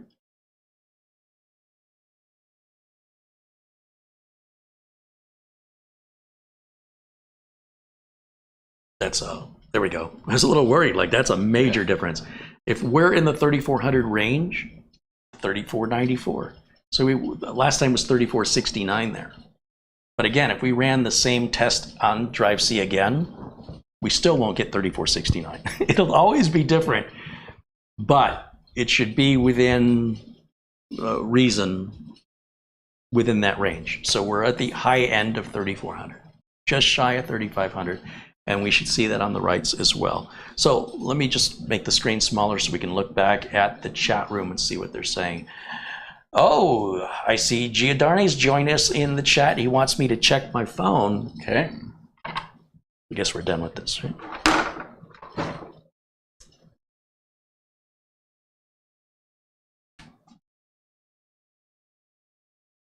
Giordani says, I just got back from the Bahamas. Ah. Here's $20. Say hi to Mitch and to everyone else in the chat. Very nice. Yeah. Thank you, Giordani. He sent $20. Thank you for supporting the show. I just shipped a computer to him. He get it like 2 weeks ago, I think. And then all that stuff I ordered from Amazon, I got a bunch of emails saying, your order is shipped, your order is shipped. Okay. Haven't missed anything else, so nice and quiet.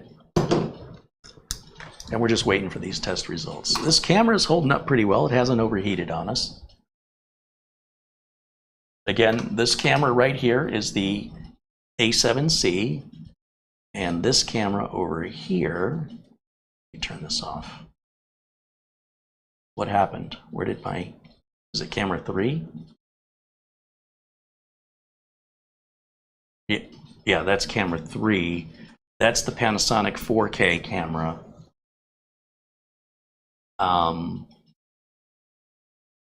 Some people thought it looked washed out, but I think it looks pretty good. And I haven't done anything with it. Like since the last time we used this, last Friday, I didn't touch it. So no tweaking, I haven't adjusted even the white balance, nothing. All I did is move it on the tripod so I could put the other camera up. So I'm on, like I said, just a flat basis, sort of out of the box. Once I get in there and start dialing stuff in, I should be able to get an even better image out of that. Yeah. But for right now, this camera's handling our audio, and I just think it handles the audio better than the new Canon. I will eventually have the audio hooked into the Zoom F6, and then our audio should get much, much better once I get off my butt and do that. What I've got to do is I did buy a shelving unit that I'm going to put this computer and stuff over here behind me, which is where it should have been a long time ago. When I do that, then I'll also shortly thereafter put the audio equipment back there too, because right now it's going to be a whole mess of cabling. This is already crowded enough. Yeah, and we'll have a lot more working space. So we'll go back over to camera 1. Oh, I forgot. That's okay. Yeah, so look at the numbers. Yep. Did a little bit better. Oops, I didn't want that. I wanted full screen, 3523. Now, when it comes to stuff like Prime 95, I want you to remember that these machines aren't built to run something that intensive on them. But if you're sadistic, oh, the benchmark's still running. All right, I thought the benchmark was done. It's done now. No, it's got, at the very top, it says like 1 of 5, 2 of 5. So it's it runs 5 tests, averages them out, and that'll be the final number.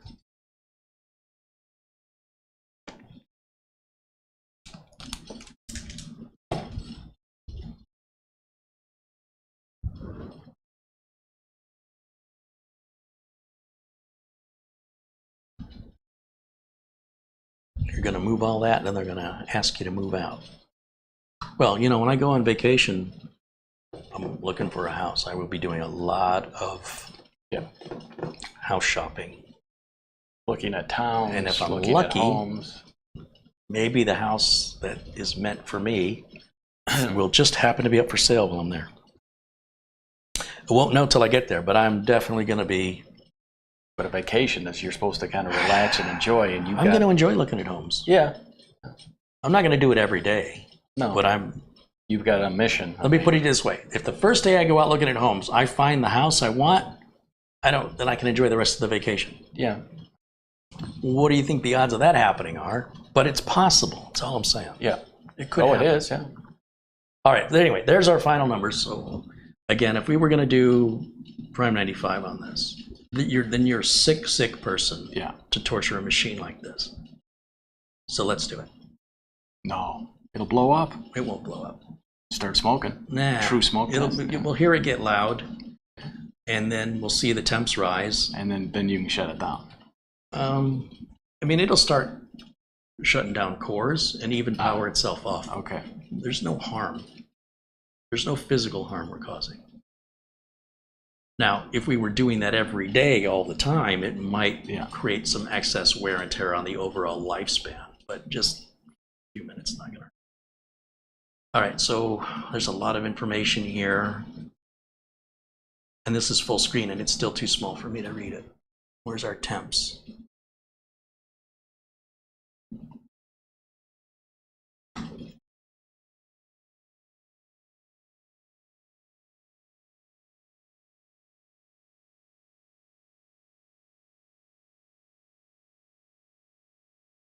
Isn't there a sensors button on this?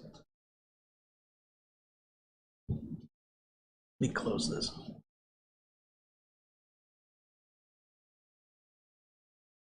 Close that.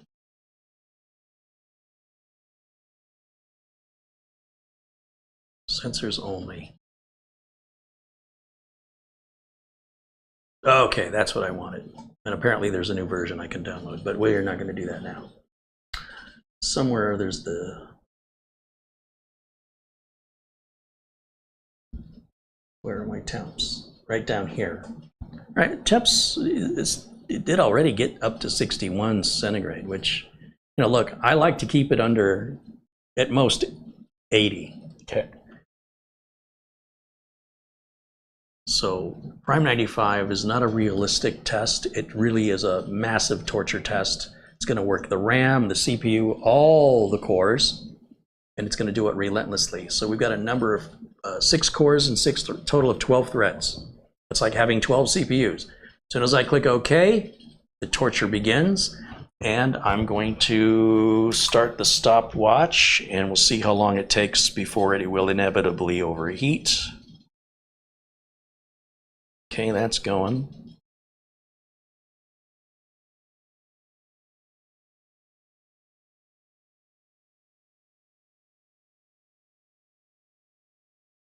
Okay. Well, how come I don't see the temps?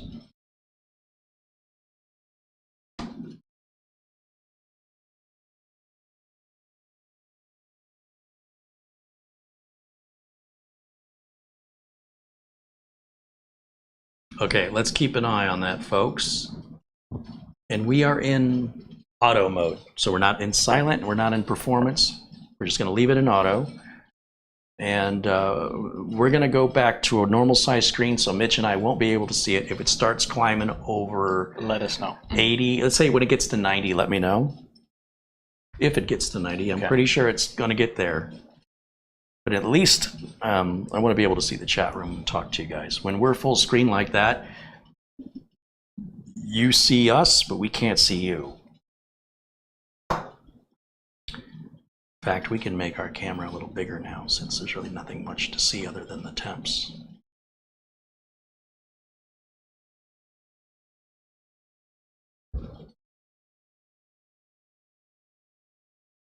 Jim thinks it'll overheat in about 10 minutes. Hey, if it'll go 10, that's pretty good. I used to run the Prime 95 test for 15 minutes. Now I usually run it for 20, just to be thorough.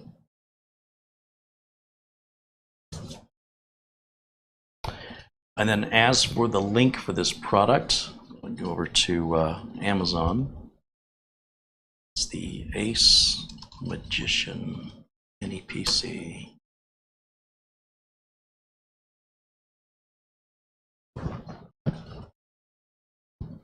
So let me go to the screen capture. So we're gonna just overwrite everything else here for a minute so you guys can, if you're interested in buying one of these, it's like I said, it's a lot nicer than I was like, it's exceeded my expectations. You'll see they're not selling it with a 256 gig like I got. They're 512 gig now. Windows 11 Pro, not Home.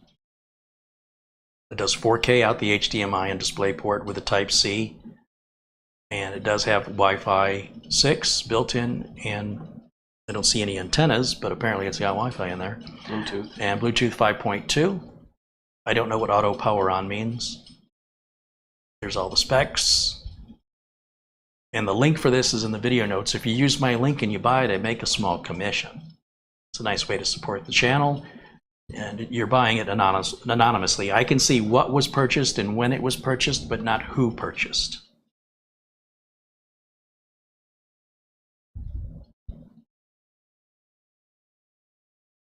So it can do 3 displays.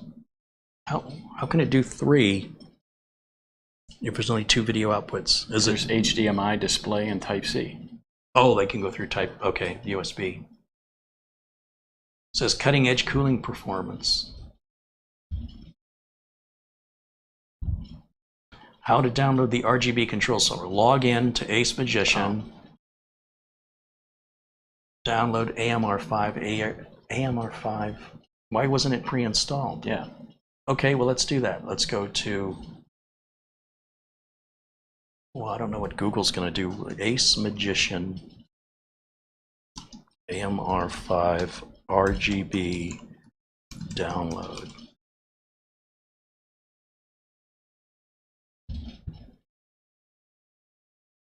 There it is. Oh, but I'm downloading it onto the streamer. Oh, I need to download it over here. So let me go back.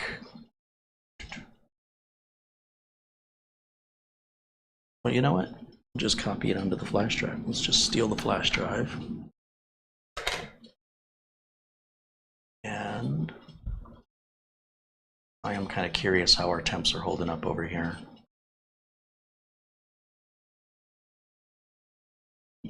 Still doing good. We're only at 4.5 minutes though. We'll keep an eye on that. Let me plug this flash drive into the streamer. Then we will open downloads folder to extract this zip file into a folder of the same name, and then we're going to copy that folder over to this flash drive.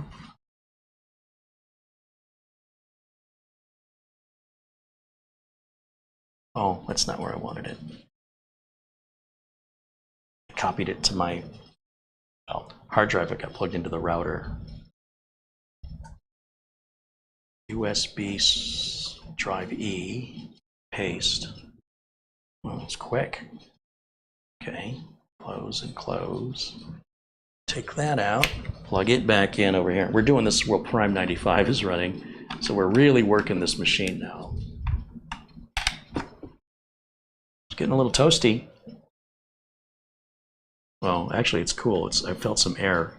I feel the air coming out down at the bottom. oh yeah. It's like a little bit of hot air coming out. Okay.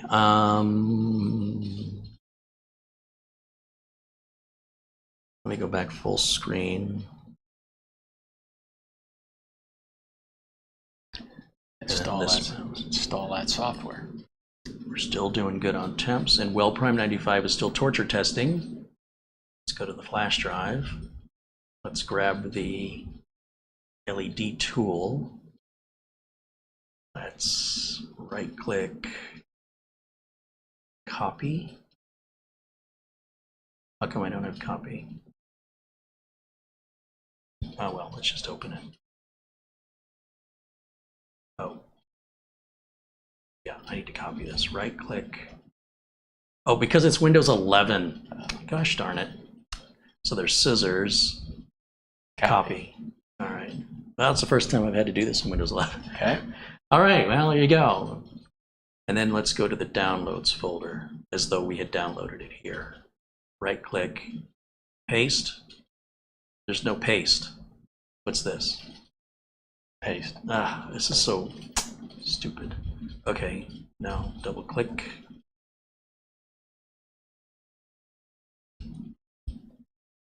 Should be on, breathing, cycle, or rainbow. That's it? That's all I get? Or off. Oh, there is. Oh, well, that works if you want it in a media room. Then, when you're watching a movie, you can switch that off. Yep. So it's pretty simple. Let's see what breathing looks like. So the lights are just okay. Cycle must be what it was on. Oh, it's moving around. But why is it stuck on one color? How do you change the color?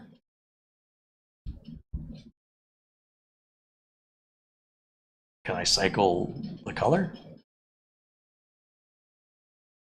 Let's go to rainbow. So that's pretty much what it was on, was rainbow. Yeah. But cycle is defaulting to green.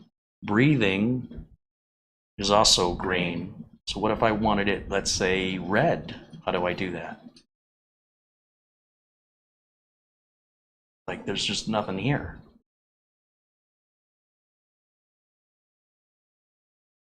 Pretty basic. How's our temps? Still doing really well. How do I change the color?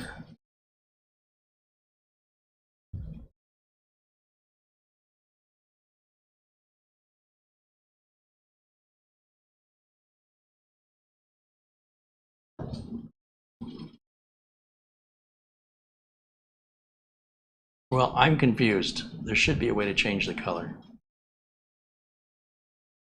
Should be like a color wheel or something.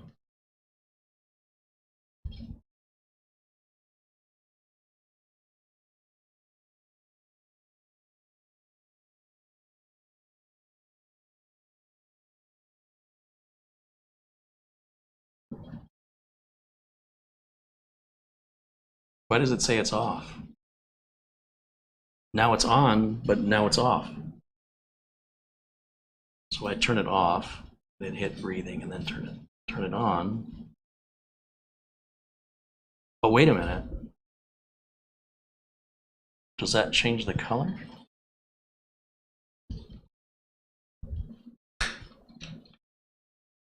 Nope, still green. There must be some way. Usually maybe an up arrow or down arrow, something. Right or left. Nothing. So rainbow is the default. And if I hit this button here, now it says it's on when it just shut it all off. Uh-huh. What'd you do to it, Mitch? Don't know. Weird. Pull your USB drive out of there. Not that.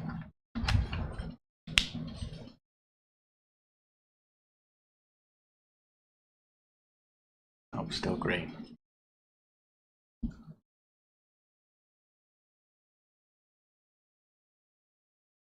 You would think if I could hit it multiple times, it would cycle. No. Ironic, they call it cycle. Yeah. Okay, how are we doing on our temps? We only reached 70 degrees, 75 maybe maximum after 10, or almost on 11 minutes. We're seconds away from 11 minutes. Well, let this be a lesson to me. Don't torture it anymore. I was postponing this review because I thought it was going to be pretty straightforward. Inexpensive, pretty basic machine. Turns out super easy to get into with that magnetic cover. Mm-hmm. 2 RAM sockets, 2 NVMe sockets. I mean, right there, available. You don't need any tools to change out the RAM, and you just need a small Phillips #1 or a JIS #1 screwdriver to remove or add another NVMe drive. It's pretty good.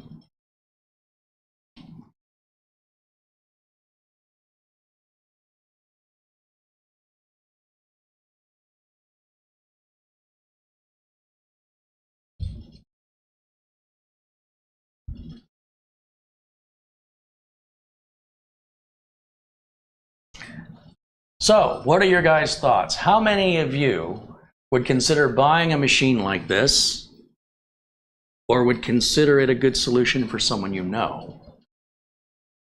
And for what usage? And I don't think anybody's going to say gaming, but I've been wrong on a lot of things I've assumed on this build so far. So I'd be kind of curious what you guys think. Do you think it's worth it? Would you buy one? And how would you use it? Is it in performance mode? No, it is in auto, which is where I would leave it.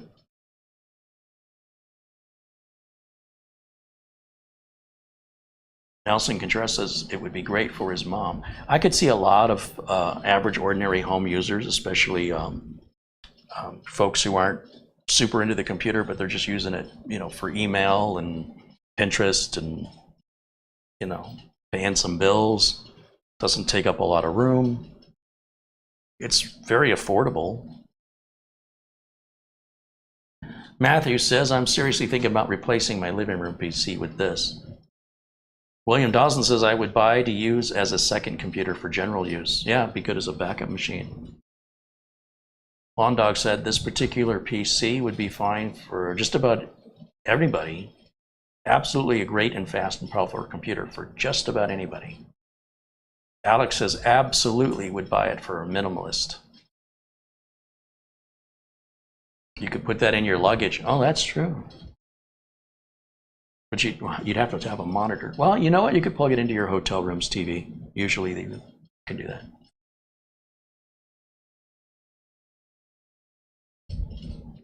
Byrne says it would be great for everyday stuff. Takes little space. Yeah, I don't know that I do a lot of photo or video editing on it. You could, though.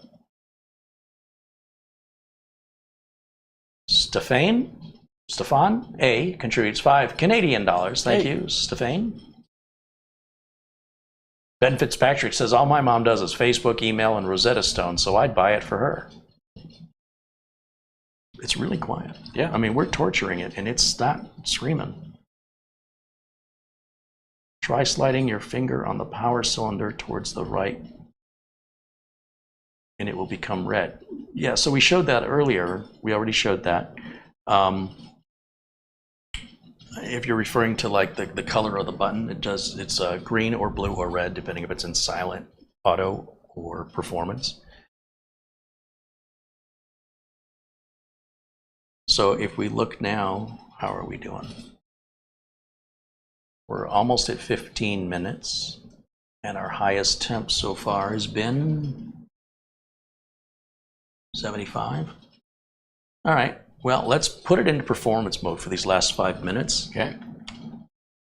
So now the LED is all red now. So it's apparently the LED is reflecting whatever the power state is. I think that's what they were trying to tell me. Whew. Now, we definitely hear that fan cranking up, and I expect we're going to see these temperatures. Oh yeah, it's already gone up 10 degrees Celsius.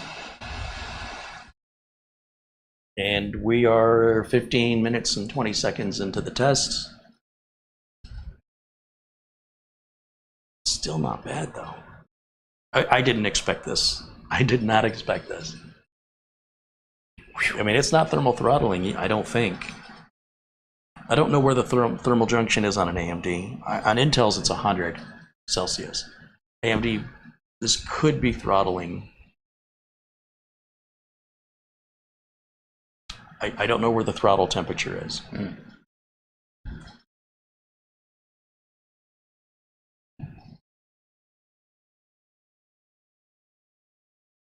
Carlos Hernandez says this runs cooler than my 12900K. Well, it's a lot slower than your 12900K. Does this machine have some kind of turbo button?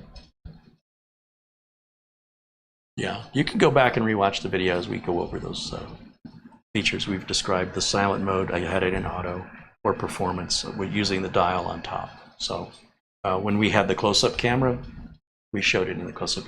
You should be able to rewind the video and watch that again. I would just keep it in auto personally. I wouldn't put it in performance mode, but just so you know, you can. And we're almost at 17 minutes, and it still hasn't had a. Well, let me just make it full screen, but it hasn't shut down or anything. Seems to be peaking out at 87.6 now. Sorry, 87.6. That may be a throttle point, or. I mean, wait a minute, does that say 94? It's changed. We're at 17 minutes. I'm going to go full 20 minutes. Remember I said it's going to do 15 because that was just torture? And I normally do 20? Well, yep. This is doing so well, we're going to take it 3.5 more minutes, be 20 minutes. Sorry, 2.5 more minutes. It's 17 minutes and 30 seconds we've been doing this since I started the timer or the stopwatch. And it's not crashing, it's handling it. This has far exceeded my expectations. So whatever Prime 95 is doing now is not as resource intensive because you heard the fans quiet down. Yep. Because Prime 95 goes through a series of different tests. Some may be more RAM, some may be more CPU. And so it's normal to hear the fan ramp up and slow down the longer we run the test as it phases into different, pressing different areas of the computer processing and RAM storage to limits beyond normal reasonable limits that most people would ever do. Generally speaking, when you do press a computer this hard, you do so momentarily, even just a few seconds. Like I say, maybe you're zipping or unzipping a file, something like that. If I were rendering a video, if it's a 10-minute video, I wouldn't render a 3-hour video on it. You can, but you might want to just set that and go to bed. You should be ready in the morning. It'll do it.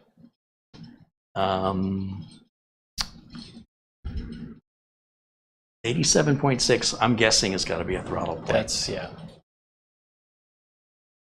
But, you know, if it kept getting hotter even after throttling, then it would shut itself off to protect itself.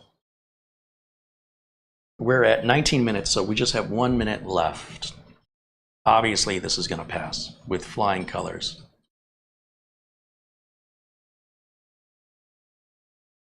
Nelson says the throttle temperature on an AMD is 95 degrees Celsius. I don't think it's universally the same. I think it varies from chip to chip. You'd need to look up the temperature on the, what did I say this was, a 5600U? Because that's not a desktop chip and its throttle temperature is different. But I know on the Intels it's almost universally 100 degrees, but on AMDs it varies depending on the model of the chip.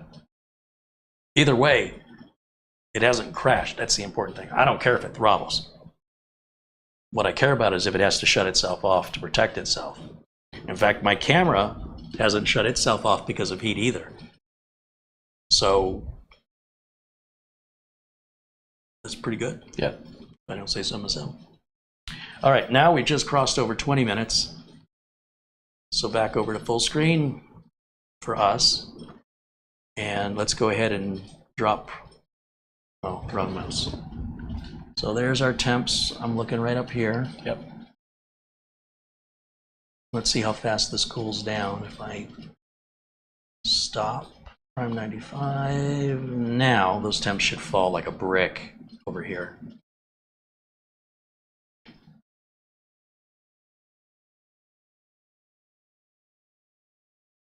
Yeah, we're down in the 40s. See this side as well. This is our current temps. These are our minimum lowest temps, and then these are our highest temps, our peaks. So what we're looking at right now is to see how far they've dropped just from stopping prime 95. I'm impressed. I thought this was just going to be an okay kind of disposable machine. No, I think you should be able to get,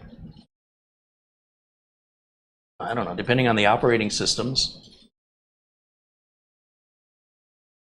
you should be able to get 8 years out of it for sure. Yeah. Turn the lights off, make up a great streamer. Yeah, or you can leave it on when you're not watching TV to have just like a little showpiece in the theater room. And then when you get ready to watch the movie and you dim the lights, you can turn the RGB off. I mean, that's easy enough to do. Yep. Wow. Well, very good. AceMagician. Never heard of them. Don't know anything about them. But I am impressed with their very first product. This is my first impression of them. And I got to say, I don't know how their support or warranty is. I have no idea how that's going to work. But I mean, it's electronics. It's solid state. If you're ordering it from Amazon, you know you've got protection with Amazon. So if it works, chances are it's going to work for a very long, long time. I would still advise you to get a little duster, like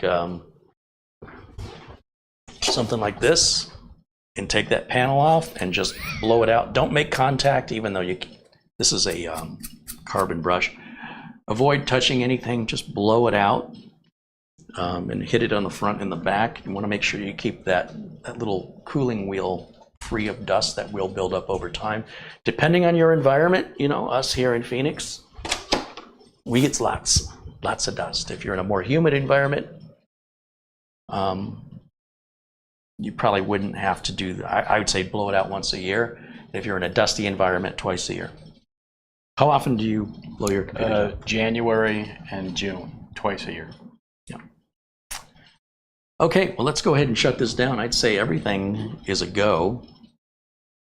One more time, I have to go full screen so I can see the buttons. So go to the start menu, go to the power button, and shut her down. Now, I can go back over to camera 1. We'll go back full screen. Does anybody have any questions for us? We have a few minutes left, 15, 20 minutes. That we will be happy to address any related or unrelated questions about this build, about what's coming up in the future, or if you're having some difficulty or trouble with a problem with your computer, this would be the time to ask. Also, if you're there in the chat room and you believe you have an answer for the person asking, please feel free to provide that answer as a sometimes there's 6 different ways to solve the same problem, or sometimes the question gets interpreted differently. So one answer may be more accurate than another simply based on their understanding of the question. And Chad, I have some news that I have been cast as a lead role in a short film where I'm going to play a father who befriends a homeless man who I want to kill my son. So that's kind of interesting. We have a college here in Phoenix called Arizona State University, ASU. They have a wonderful film school, and I met one of the directors and auditioned, and he said, "You're perfect for it." And so, yeah, that shoots mid-October, so there may be one Friday in October I'll be working. And so, yeah, I'm looking forward to that. So, yeah. So that's October, huh? That's October. And if you are new to our show or whatever, yes, I am an actor, and you could do your Uncle Mitch a great favor by going on to IMDb, which of course is short for Internet Movie Database, and just typing in Mitch Morrison, because when you visit my IMDb page, it kind of helps my star rating when people kind of visit my particular page. And so, I didn't know it did that. Yeah, and so I would appreciate that. And as we move forward, I'm meeting the director this weekend, and we're kind of going over the script and costume fittings. He, needs my weight and this and that. He did ask me, do I have a wedding ring? And I told him yes, because I audition a lot where I play dads, so I kind of went out and bought one, I think at Walmart for $80 or something like that. So I said, well, you're in luck. As a lifelong bachelor, yes, I do have a I do have a wedding ring that I wear on occasion. And he said, yeah, that's we're going to need you to wear that for the shoot. And so the only thing interesting, there's a scene where I'm on the golf course on a putting green, and the only thing I told him was there's just a little problem that I'm left-handed, and you're probably going to find a bag of clubs for a right-hander. So if you can't find a left-handed putter, you're going to have to give me the right one, the right-handed, and I'll practice a little with it. And he said, yeah, we're not going to show you, actually making a putt or whatever, but it'd be nice to have you where at least hit the ball, and then we'll cut to the hole or something like that. And I said, okay, again, if you can't find a left-handed putter, just you'll have to give me the right one so I can take home and practice where at least I look like I'm doing. And so I said, I'm sorry that I'm left-handed. I just was born that way. So he's no problem. So I don't know whether they'll be able to find Seems like a strange thing to apologize a left-handed putter. So as growing up as a kid, I did play golf, and I did find a bag of left-handed clubs. They sell left-handed. I mean, a golf. What do they call the golf stores? There's a name for them. They're going to have stuff like that. Plenty of left-handed golfers out there. Yep.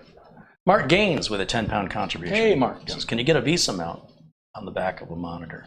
Well, there's no Visa mount for this. This is really, what would be the point of RGB if you were going to hide it? Right. No, there's no Visa mount for this. You'd want more of a Nook would be better suited for if you wanted to mount it behind the monitor. And because there's ventilation holes here, well, that's true too. You could not take a piece of Velcro and put it here, because you don't want to cover up this ventilation. I guess you could do it up here, and it doesn't. Well, it's pretty heavy. It's pretty heavy. I don't know, even with a piece of Velcro here. I wouldn't take something that wasn't designed to be mounted a certain way and force it. I think you'd be better off buying the right thing. So if you wanted to Visa mount, then I would buy a Visa mountable PC, such as a Nook or maybe the Gigabyte Bricks, if they still make that. I wouldn't force something like this. You could have consequences like airflow, and you wouldn't want it to fall. So Let's see what else we've got here going on in the chat room. But thank you for the question and the contribution, Mark.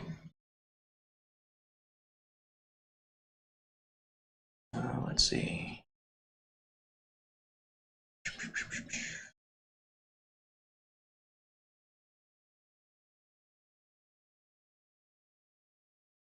Elijah thinks it's worth the money. Yeah, I mean, this is how easy it is to upgrade. I just was not expecting that.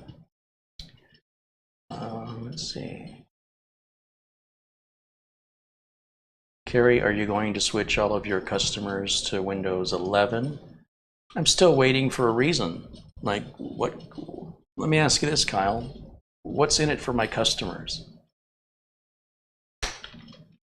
What will they be able to do? Like, how do I present that? How would you present that to your customer? Would you like me to upgrade to Windows 11? It's an hour of labor that I will charge you for, but the upgrade itself is free.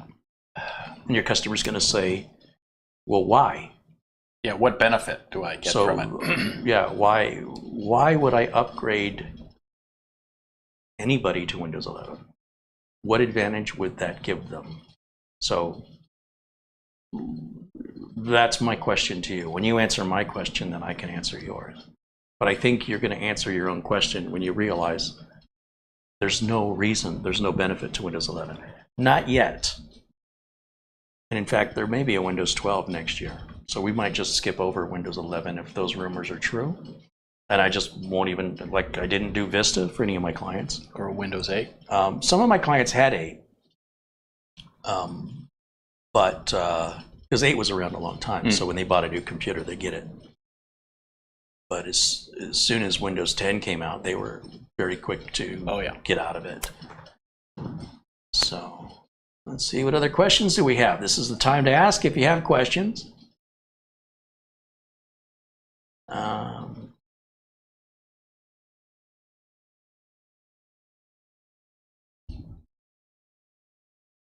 Mitch, they say that's fantastic. Oh, thank you. Yeah. Mitch, love the Toto shirt. That's Elijah. Yeah. Lawn Dog said you can just put the computer behind the monitor. You don't have to hang it. Well, that's assuming they don't have a monitor stand or something. So you're making assumptions. Let's see. Oh, someone was kind enough to put my Mitch Morrison at the IMDb. Oh, Starshine did that. Right on. Thank you. Mark Gossman says, thanks for everything. Acronis is still good software, even though it's subscription. Everything's going subscription, guys. Another couple of years, nothing's going to be a perpetual license anymore. Mitch, did I miss the corny joke of the day? Yeah, you can rewind and be able to watch what you missed. 52 shirt, Mitch? No, I'm hung on 50. As I told Uncle Kerry, that was going to be my 50 and out until the boys tour next year, and I'm sure I'll go see them 2 or 3 times. Phoenix, Vegas, LA, of course, Tucson if they play. So I'll have to maybe break that rule, but for now, 50. Don't hold your breath. Alex wants to know the keyboard that you use on the channel. Do you find it hard to use when you use it for everyday use, since it's kind of small and no number pad? I very rarely use a keypad. Very rarely.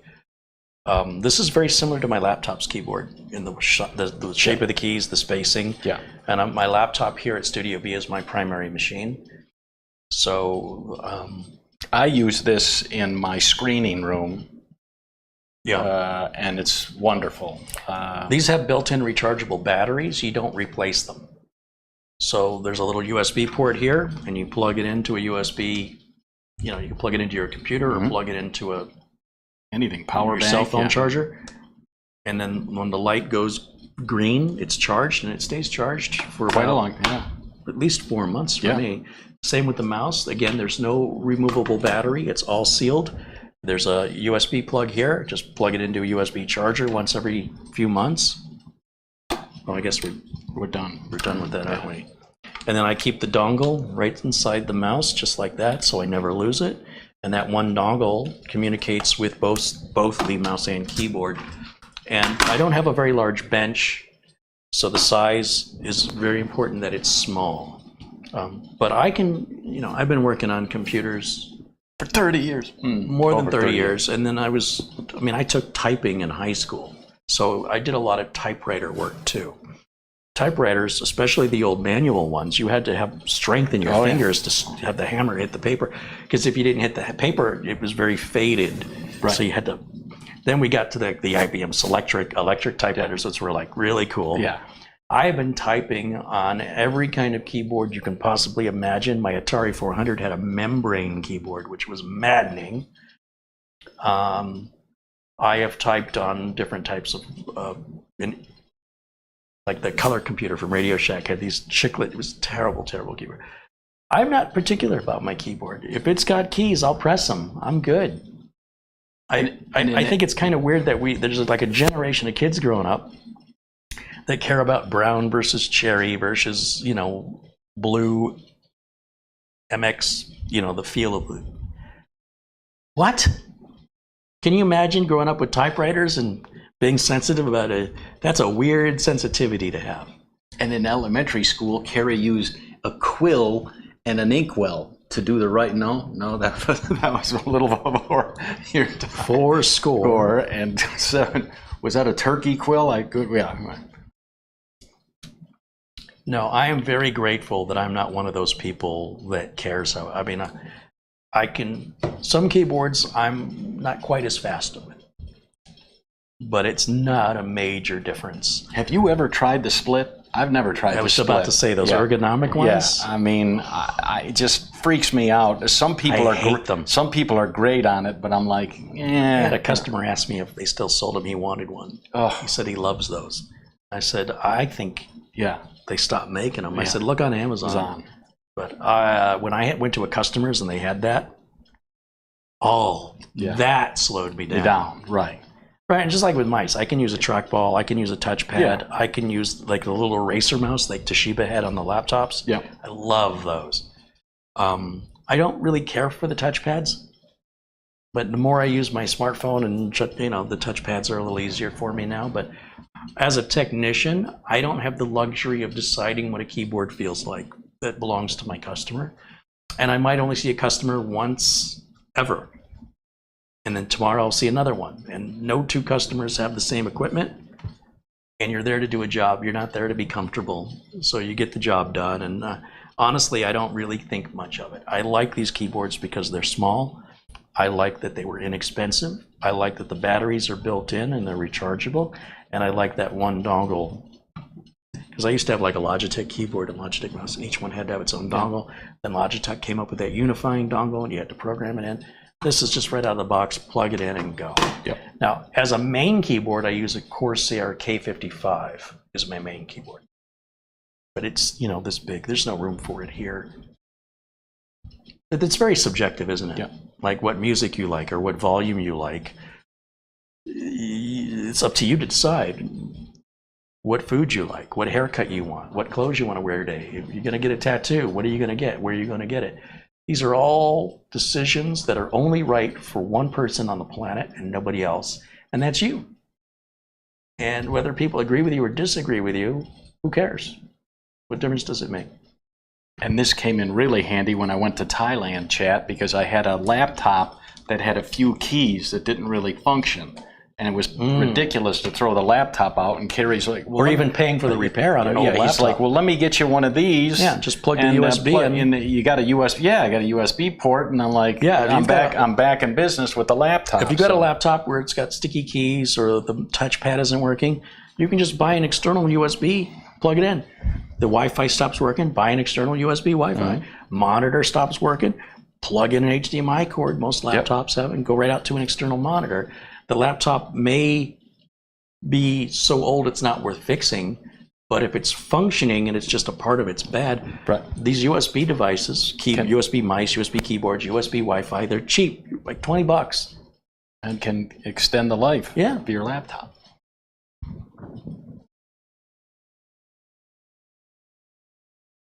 So again, if you have any other questions for me, this will be the time to ask. We're about ready to wrap things up. I want to thank everybody for their contributions, their support.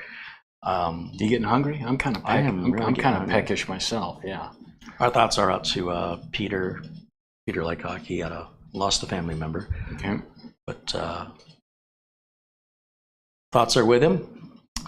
And of course, thanks to everybody for your support, your contributions. For tuning in, hanging with us today on your Friday or Saturday or interesting- Sunday or wherever you're from in the world.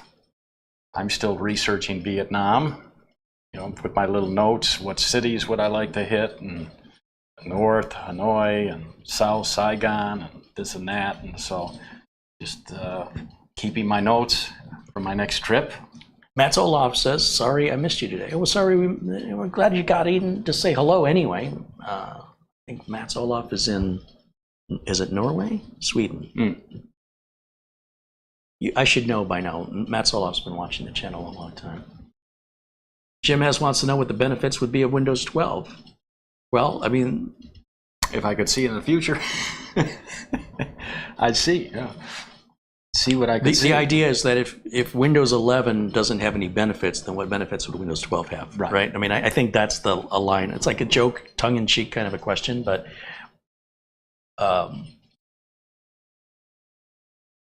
it doesn't matter. All that matters is, if there is going to be a Windows 12, why would I waste my time investing time and my customers' money putting them in Windows 11 and optimizing, learning how to use it, and, you know, making that investment as a business owner into something that is just going to be replaced with another version in a relatively short time. And if that's what happens, I don't want to make that investment in Windows 11.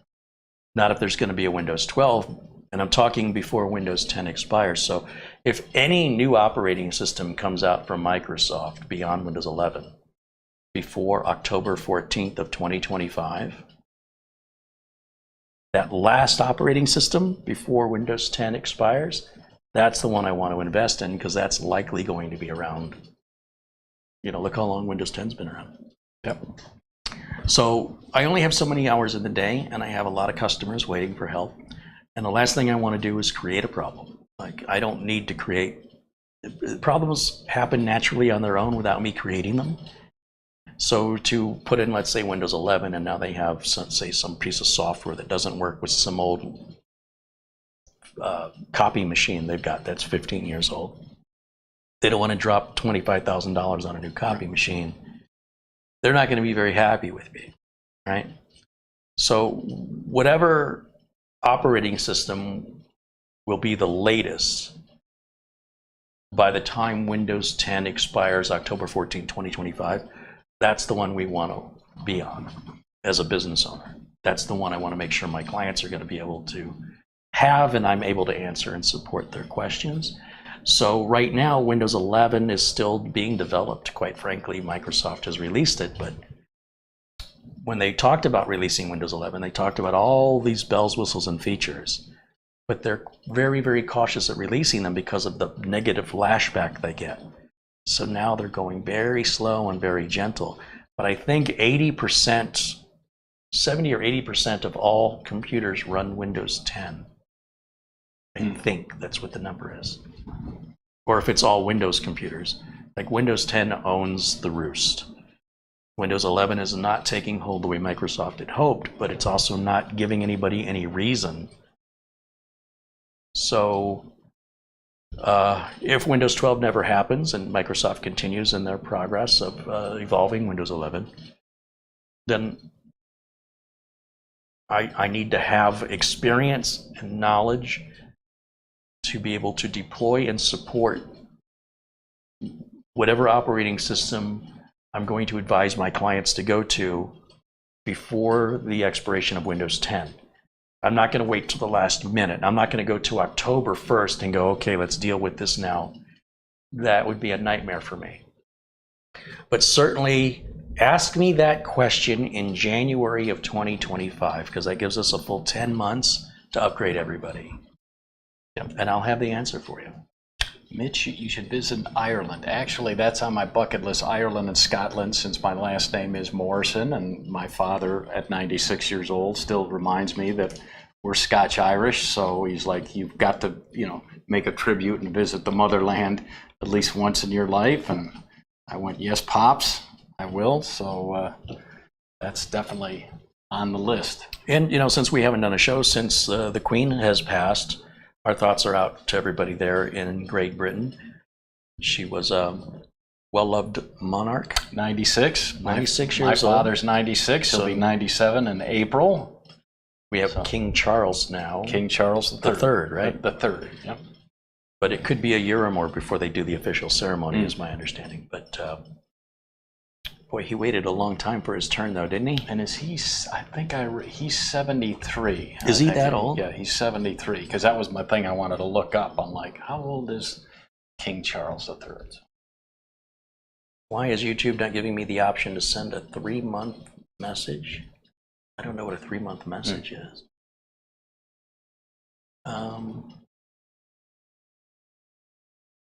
Mike Broden says, hello, I'm late. Well, we're just wrapping up here, Mike. Brett Kennedy says, thank you, Carrie. Yeah, so most of you watching are home users. You can use Windows 11. You don't own any responsibility. Your phone's not going to ring off the hook when something doesn't work. Stop everything you're doing, get in your car and get over to our office right now, because this Windows 11 you installed isn't, we can't, my employees aren't able to work. This is costing me lots and lots of money, and my customers are pissed off that we can't help. You don't want yourself in that position unless you don't want to be in business very long. But as a home user, you can do whatever you want. There's no real consequences that affect anybody but you, so have at it. In business, I don't want to bury myself. I mean, there's got to be I've got to be able to look my customer in the eye and explain to them why this is the right thing to do, whether staying with Windows 10 or going to Windows 11. And that's just how I run my business. When you run your business, if you want to do the opposite, that's your choice to make. There was another question I missed in here that scrolled off the screen. Gosh darn it, I wanted to get to it. Are we going to get barbecued wings today? Oh, I don't do barbecue wings. Everything's got to be deep fried.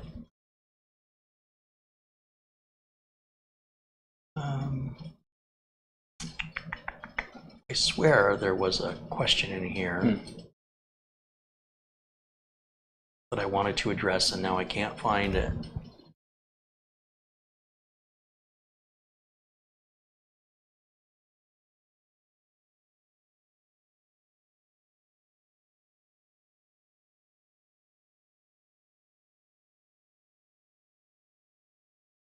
The Pro Shop, thank you. That's so Hal Grubbs. I was trying to think what the name of the store is. It's the Pro Shop. Yeah, they're going to have lots of left-handed options in there, of course. I guess I could look for one. I mean, we live in Arizona, where it's like second largest retirement capital of the world, next to Florida. There's lots of golf courses. I guess Utah has a lot too.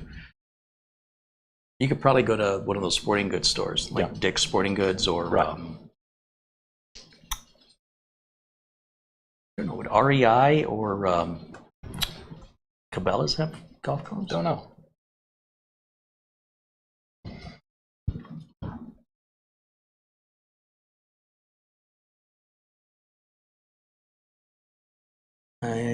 Whatever the question was, I've missed it. So anyway, if you did ask a question and I haven't addressed it, it's probably because I didn't see it, and feel free to ask again.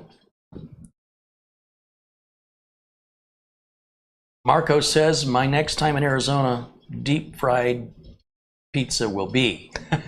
Gross. Yeah, Marco came out for a little visit. We went to Grimaldi's Pizza. Grimaldi's, very nice. Mitch joined us and just kind of hung out. Stop talking about food. All right. I'm salivating. All right. Tristan says, in our office, we still use Windows 7 for our systems. It works fine. Oh yeah, it works great. Like if I was a hacker, I would love you guys. I could break into those systems so easily. I could steal everything about your business. You wouldn't even know I was in there. I could be in there right now and you wouldn't know. So if you're connecting Windows 7 to the internet for a business, it just tells me you have no respect for your customers. I'm assuming you have customer data, right? So you're basically telling your customers, we're too cheap to upgrade. It's going to cost us money, but we're still billing you for our service. But we're not going to protect your data with reasonable, like that's the negative way I see it. I find it so disrespectful that you would do that. Like if you made your client sign something that we're going to put you in our Windows 7 computer that's connected to the internet, and you're going to sign that you're okay with that, I bet you have a lot of customers that would say, I'm not comfortable with that. I think I'll take my business somewhere else. But I don't know what your business is, and I don't know what kind of data, and I don't know that these Windows 7 computers are hooked up to the internet. But I know it's nothing I would condone, and nothing I think any professional would ever condone. I wouldn't consider them to be a professional anyway. It's more of a hobbyist home thinker. It's too much gambling if it's connected to the internet. But, you know, hey, that's my opinion, and I have certain morals and values that I have to meet them in order to sustain my business. I mean, it only takes one lawsuit and I'm done. I'm not that big of a company. So to cut corners and try to save a nickel, very irresponsible. Let's see. Yeah, now look, business owners can do whatever they want. I mean, they can run Windows 3.1 for all I care. It doesn't make a difference in my world at all. I just feel bad for the unsuspecting customers who will become victims. It's just, it's not a question of if, it's a question of when. The fact that it even hasn't happened yet is quite surprising. And the only exception would be that they have those computers off the network. But not my problem, not my circus, not my monkeys. All right. All right. Patrick says, I still use DOS with Telnet. There you go. Just Telnet that bad boy in there. Don't even worry about VPNs. We don't need that. Just open communication. Why not? So remember, friends, before we get out of here, Rosanna says, hold the line when she turns 99. And to her friend Pamela, she says, I'll be over you when you bless the rains down in Africa. How's that? That's really worked. That's about Toto songs into that. Ron Barnish says he's having trouble getting YouTube notifications. Depending on what you're using, Ron, if you have a phone, load the YouTube app, turn notifications on in the settings of the phone under the apps, allow the app to notifications. Be sure you go into the settings icon of your YouTube settings. If you're on a desktop computer, up in the top right corner is your little logo. Click on that, go to settings, under notification. Make sure that when you subscribe to a channel, you click the bell icon, and then it's going to ask you if you only want some notifications. Like, do you want to know sometimes when this channel posts? Do you want to know all the time when the channel posts? Or do you not want to know at all? Basically, my schedule is I'm broadcasting every Friday at 1 o'clock. So you know I'm going to be on Friday at 1 o'clock, like I always am. During the week, as time permits, I will go live, but the last 2, has it been 3 weeks? You've been busy with clients. And well, the bottom line is all those computers you've seen Mitch and I build over the year, where do you think they are? So I've made it my goal since, well, before you left for vacation, to get them out. And that's why you didn't see Mitch on here for a while. So I said, look, I have to get these machines out. This is a massive liability if this building were to catch fire, a flood, a theft. I will lose tens of thousands of dollars, and this stuff is depreciating in value every day. So each machine takes about 20 hours of labor, from ordering, unboxing, building, cable management, installing software, purchasing the software key, activating the software key, optimizing Windows, downloading the drivers, downloading the updates. Then I got to rebox the computer. I've got to get the address it's being shipped to. I got to wait in line at FedEx. Then I got to get the receipt. I got to scan the receipt, send it to the customer so they can see, here's what it cost. Here's your tracking info. Here's when you should receive it. This whole thing is about 20 hours for one person. And while I'm doing that, I'm also answering the calls from my clients. I'm also fixing things as needed around the house. Sometimes something happens, I have no choice. I still have to go to doctor's appointments, dentist appointments, haircuts. And now since I'm getting ready to go on vacation, I'm trying to wrap up a lot of loose ends so that I don't have my mind, being occupied with everything that's waiting for me at home. So I have a couple more machines I want to get out, like the train computer. I want to get that shipped out to Peter before I leave, but I got to completely disassemble it to take that little stupid rubber piece off. Then I want to retest the heat, because it seemed like it got awfully hot awfully quick, so I don't think that heat sink's sitting right.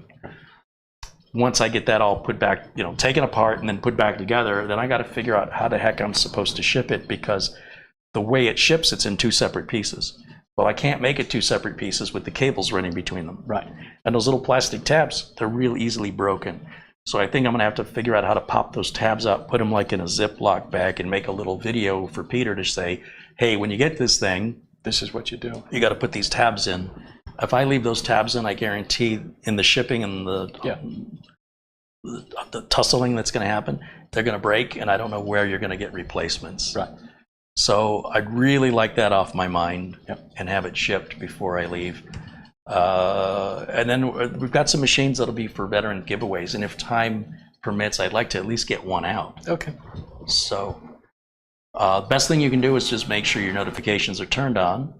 You can follow me on Twitter. I usually post on Twitter when I'm going live. You can follow me on Facebook. I usually post on Facebook when I'm going live. But the best way is simply YouTube notifications. Just turn them on. And give us a thumbs up. If you want to give us a thumbs up, yeah. I mean, it costs you nothing. Doesn't hurt anything. You could watch any YouTube video, even one you hate, and you could still exhibit a little kindness and show a little love. It doesn't cost anything. And then also, of course, the subscribe button if you want. If you haven't subscribed to me, hit the subscribe button. You'll see the bell. When you click the bell, a little box opens up and it wants to know if you want to receive no notifications, some notifications, or all notifications for that specific channel only. If you've previously subscribed and you don't remember how you set that, just go back over to, well, if you're watching my channel now, go to that little bell icon and click it and see what it's set to. And if you don't know how your notifications are enabled, then you go to the top right corner where your logo is of your YouTube account and then go to your settings there. You can also type in how to enable notifications in the YouTube search. Many content creators have made endless videos on this topic, but pay attention to the date. Don't watch a video that was made in 2021. Make sure any video that's telling you how to enable the notifications and where to find it that was made in 2022, because YouTube keeps changing the interface and the processes. So it won't do you any good to learn the instructions from 4 years ago. Pay very close attention, and it's a good rule anytime you watch any video, just take a look at when it was published. I see people making comments on videos I made 8 years ago, and they act like I just posted it yesterday because they just saw it. So I don't know what to tell you. The date is right below the video. It's the very first thing under the bottom left of the video. It's the date, at least in the browser. How it displays on a cell phone or smart TV, I don't know, but it is there. So I think I got everything out. You got a nice outro?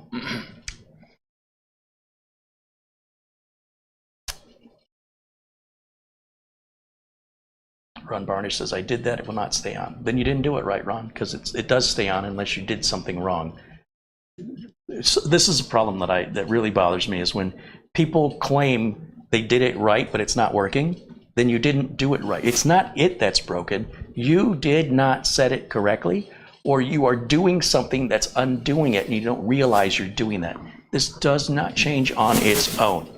So beyond that, I don't know what else. I mean, sometimes people, they want a specific answer that's not the right answer, and they will fight for it. And I'm telling you, Ron, if that was a real problem, it wouldn't just be you. You'd see all these people in the chat constantly say, so if it's nobody else but you, the problem isn't in YouTube. There's something you're not doing correctly, or you're inadvertently changing it when you're doing something else and you're not realizing you're doing it. So I don't know what to tell you beyond that. Like I said, you can follow me on Twitter. You can follow me on Facebook.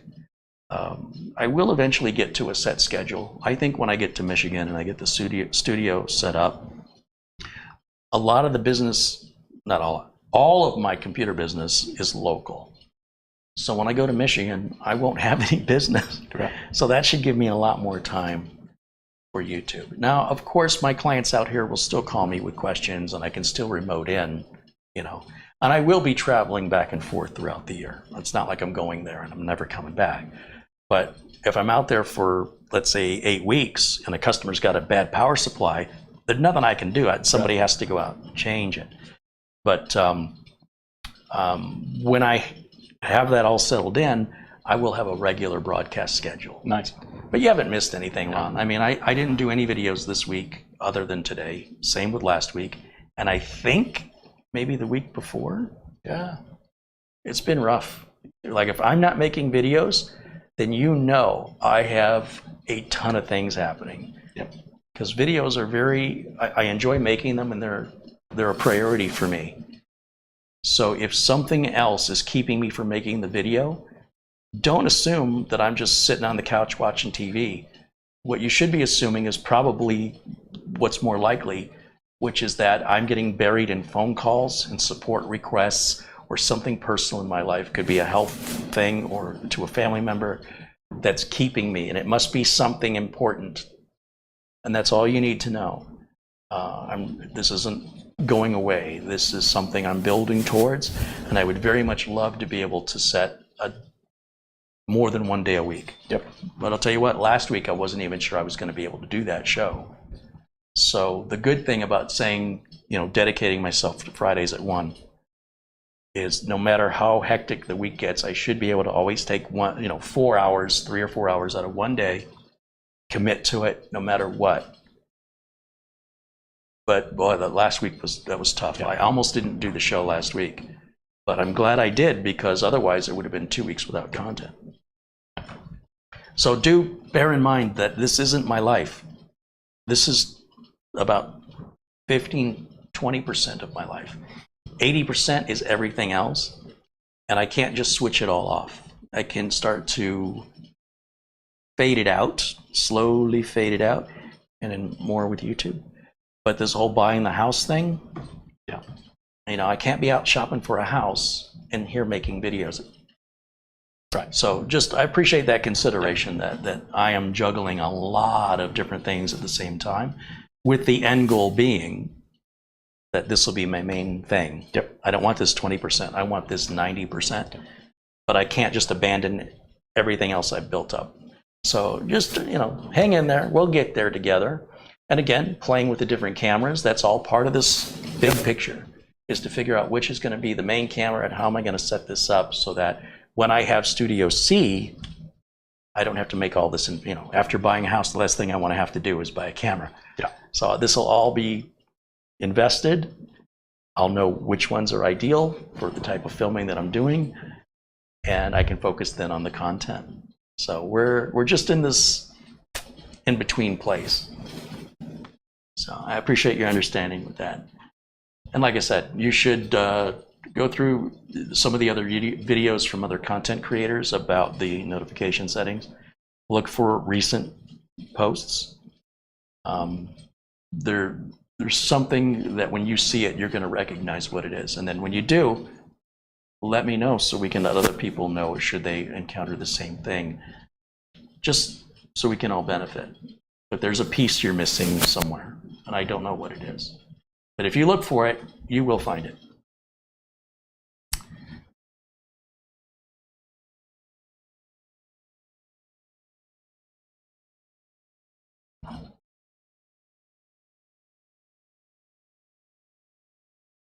And Ricky B joins us. Hey, Ricky. Well, we're just saying goodbye. And Selden Bell's there in the chat. Selden, of course, did the animated GIF cube that's running on the cooler screen there. So thanks again, everybody, for joining us. All my friends in blue, everybody who's participated, your questions, hanging out with us. Again, I'll be back Friday at 1 o'clock. If there is time this week, I will broadcast if time permits. I am just trying to get things wrapped up the closer I get to going on vacation, and I'm ready. I need it. Like, I am so burned out. Yeah. Well, trust me, Chad, he needs it. He's ready. Yeah. And if I'm lucky, there'll be a house for sale that I want. And if I find it on day 1 of my vacation, I can just do nothing for once in my life and say, hey, yeah, it's all in the process. I don't think that's likely, but right. It's possible. It's all steps in the right direction. How or when, how I get to the destination and when, I don't know, but I'm moving that way. There you go. That's all I can tell you. Thanks again. We will see you all again very, very soon. Until then, bye for now.